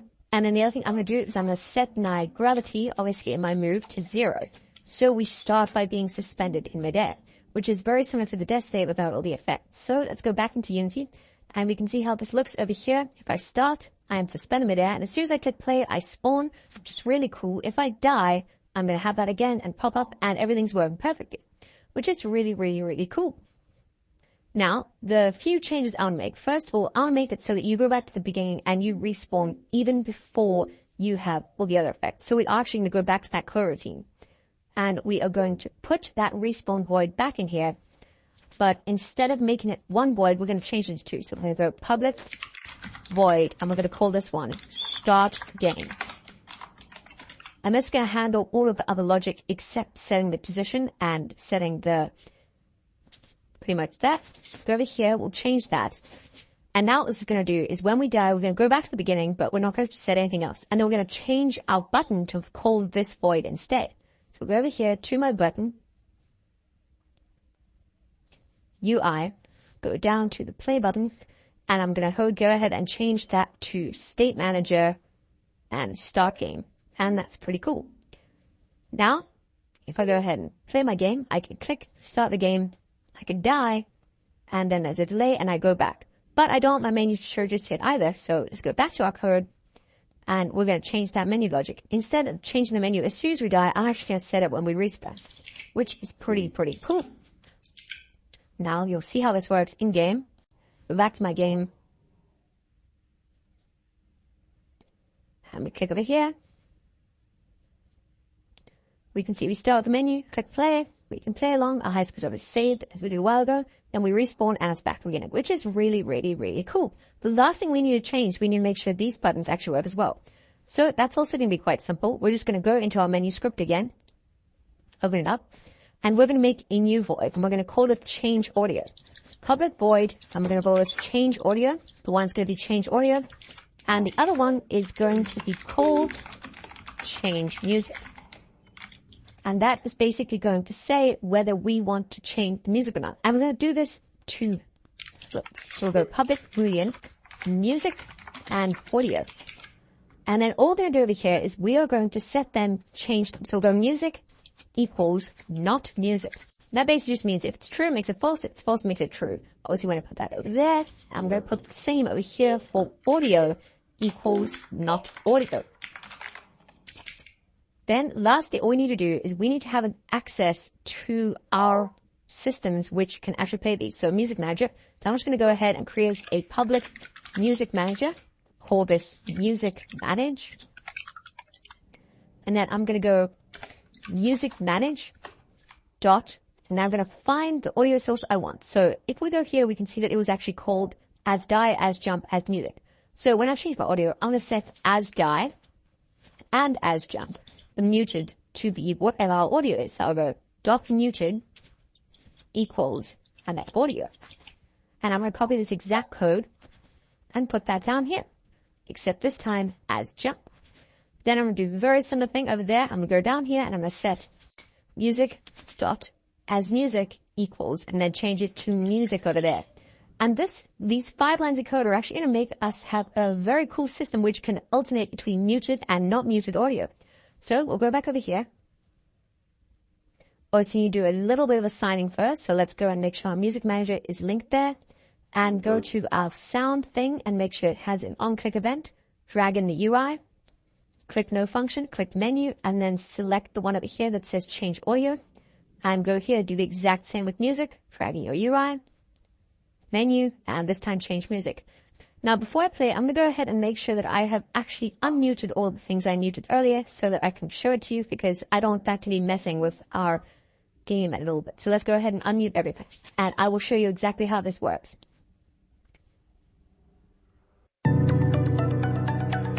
We can see we can mute the audio with ease and unclick to carry on. We just do the same with our sounds. If I go here, I can see that my player sound has actually been muted. If I unclick that, it has not. So I can play with just sound and no music. Very, very cool. Now, this is obviously the basics of our menu system. I think we've made some quite big leaps in our game. And this is the last big thing we need to add. The next episode, we're going to do monetization, and then it's just fixing up our game, and we are actually ready to port it to mobile. So great job, everyone. I hope you enjoyed the episode, and I'll see you in the next one. Hey there, and welcome back to Unity. Now, this is the last main feature we're going to add to our game. This is the last episode where I'm going to talk about the completely new feature we're adding, and that is monetization. After that, our mobile game is pretty much done, and we just need to obviously port it to mobile and build it, and we can see everything will work perfectly fine, which is really, really great news. You've come a really, really long way in your mobile game development journey, so great job. You've done amazingly.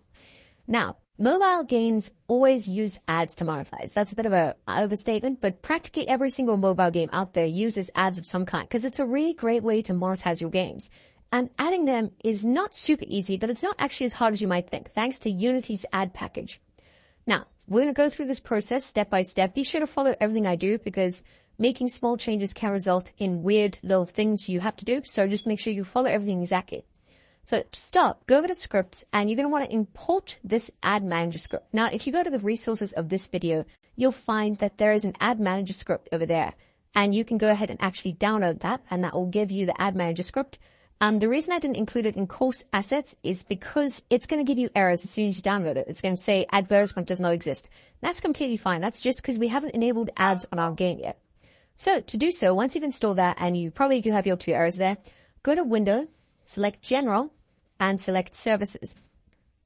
And once you've done that, you should see this thing. It'll take a while to load, and then you'll get these list of services. All of them should be off for now.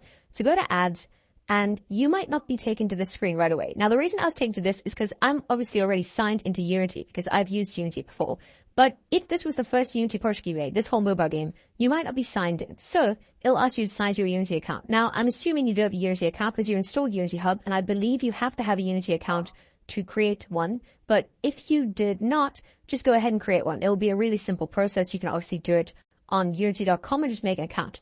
Then once you've created your Unity account or your Unity Hub account, whatever you need, then just go ahead and it's going to ask you to create a ID for your game. So you're going to have to choose an organization. And you might be wondering what this is. If you go over here to dashboard, you click here, it's going to take you to your Unity dashboard. And this is actually going to be where you can control all sorts of stuff like that. Obviously, I haven't signed in yet, but if I were to sign in, it would then take me to a page where I am able to create organizations and such like that. So go ahead and make an organization if you haven't already. And then you're going to, if you might have to restart Unity, you're going to reload Unity and the organization will be there as one of the drop-down options if you have to choose that to select your game. If you haven't run into any of these problems, don't worry. I'm just saying it in case anyone does. And then last, you'll have to say whether you are going to be targeting people under 13 or over, and that is so you are COPPA compliant. Go ahead and click yes, just for good measure. Obviously, we don't know enough about copyright yet to be fully making that assumption.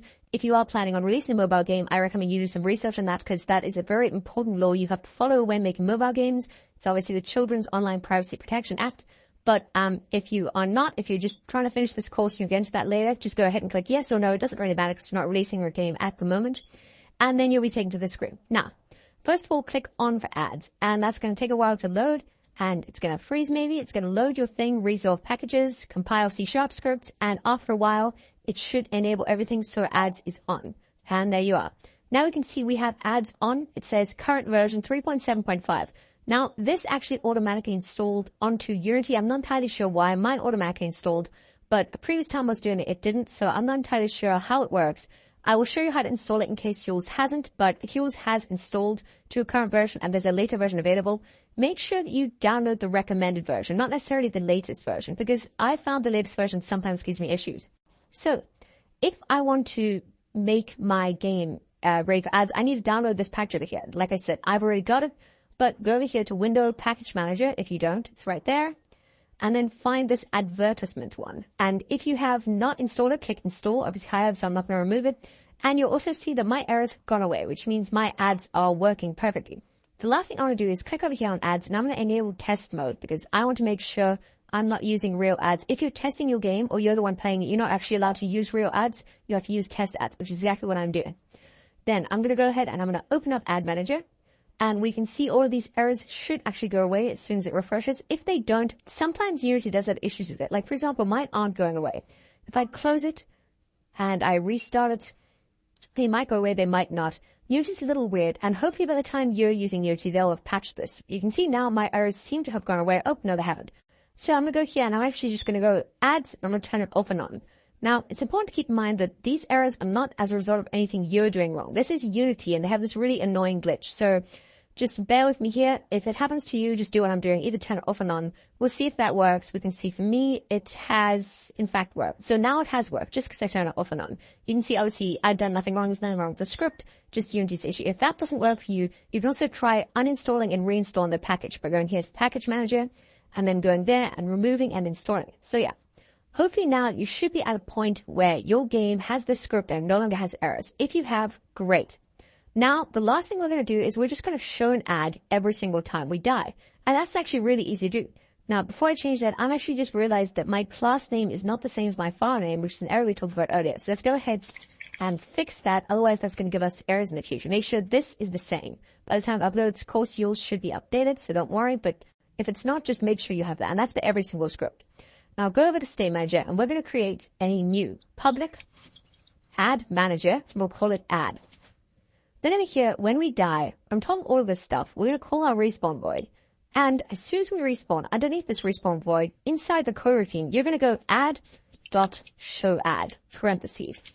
And this is basically meaning that every single time we die, we're going to see a short ad. Now, obviously, if this was our actual mobile game, that would be a little annoying. And I don't think it's fair to have our user watch one every single time. So instead, we're going to create an integer variable. We're going to go public int and call it add weight.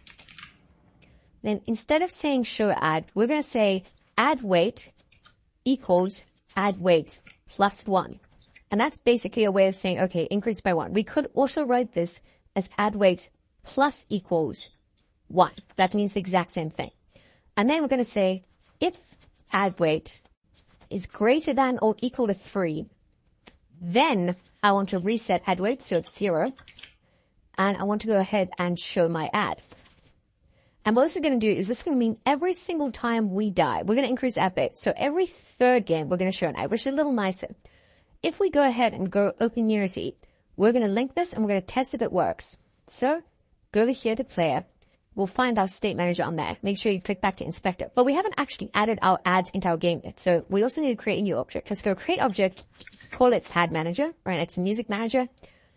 Just center it, drag in your ad manager over there, then go to your player, and make sure to drag that onto your state manager script, like so.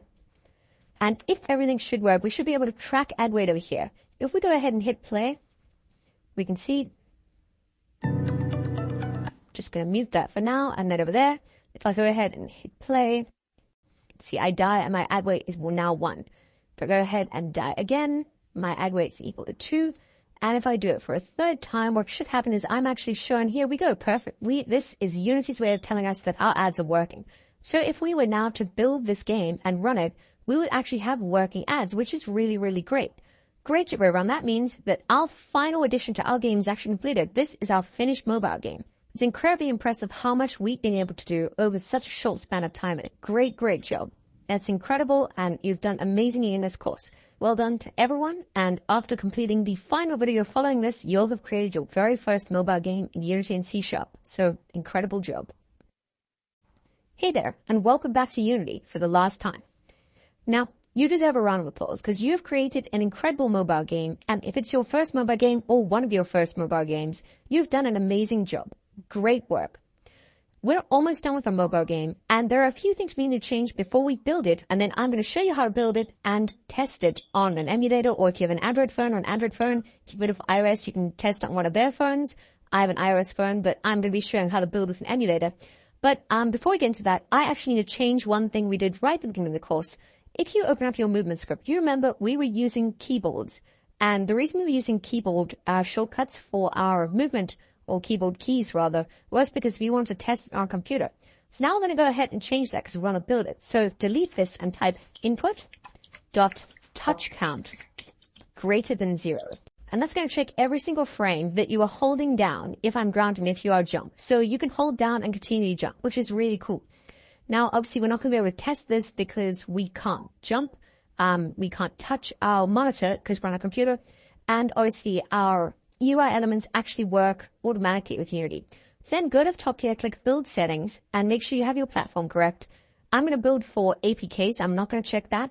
And there are a few things over here. You can set all sorts of things. You can set your resolution, whether you want to be able to have landscape right or left, all sorts of things.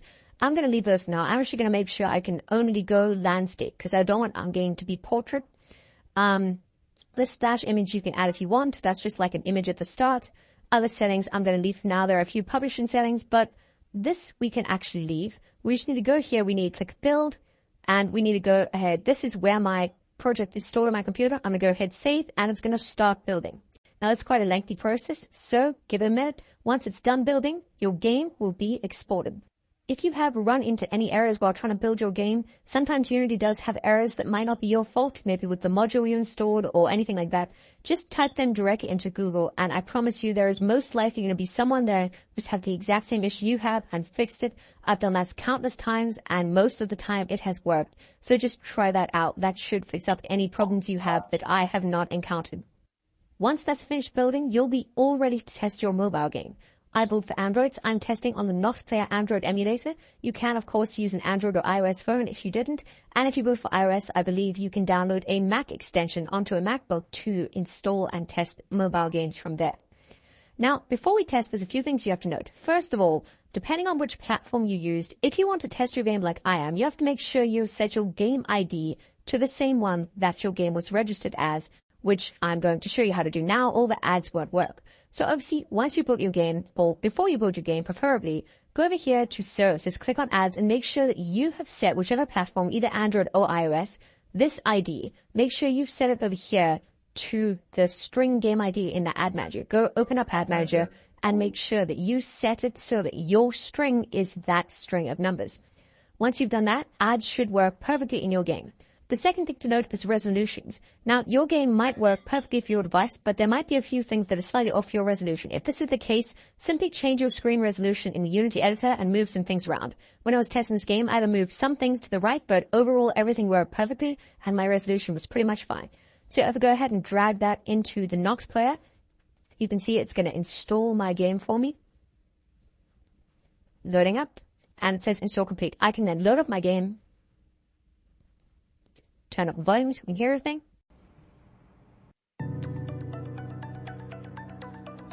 And we can see it's working fine. That's great. If I go ahead and hit play, I can jump just like I have been, and I can hold down jump, and I'll keep jumping, which is really, really cool. If I die, I have left death effect, and I start over. I can turn off the music if I want, or turn up the sound and carry on moving. I obviously can keep going. And if I die 3 times, I'll show you in a second. I will see a Unity test ad, which is really, really cool.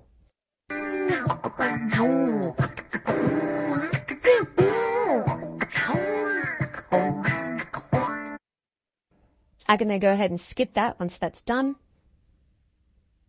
and close it, and we can see I'm back to my game, which is really, really cool. That brings us to the end of this course. You have created your very first mobile game using Unity and C#. You've done an amazing job, and give yourself a pat on the back for making it all the way to the end of the course. You've learned invaluable skills of Unity and C#, and hopefully you've acquired enough knowledge to start making your very own mobile games now, or even improve the one we've made. And for one, we can use a better icon, so you can just go into your game settings over here, File, Build Settings, go to Player Settings, and over here you can select a new icon which you want. Obviously there are different ones, legacy, round, adaptive icons. You can choose ones over there. But obviously the Unity editor is now hopefully looking a lot more familiar, and the world of game development is now your oyster, especially mobile game development. Great job, everyone. I want to thank you very much for taking my course. It's been a pleasure getting to teach you mobile game development, and hopefully you've had a fun time and learned a lot. You do, of course, have permission to use any of the resources in this course and anything that we've built to mold into your own mobile game. If you want to improve this and release as your own mobile game, you can do exactly that. So great job, everyone. Been an amazing experience, and I hope it has been for you too. Thanks again for enrolling.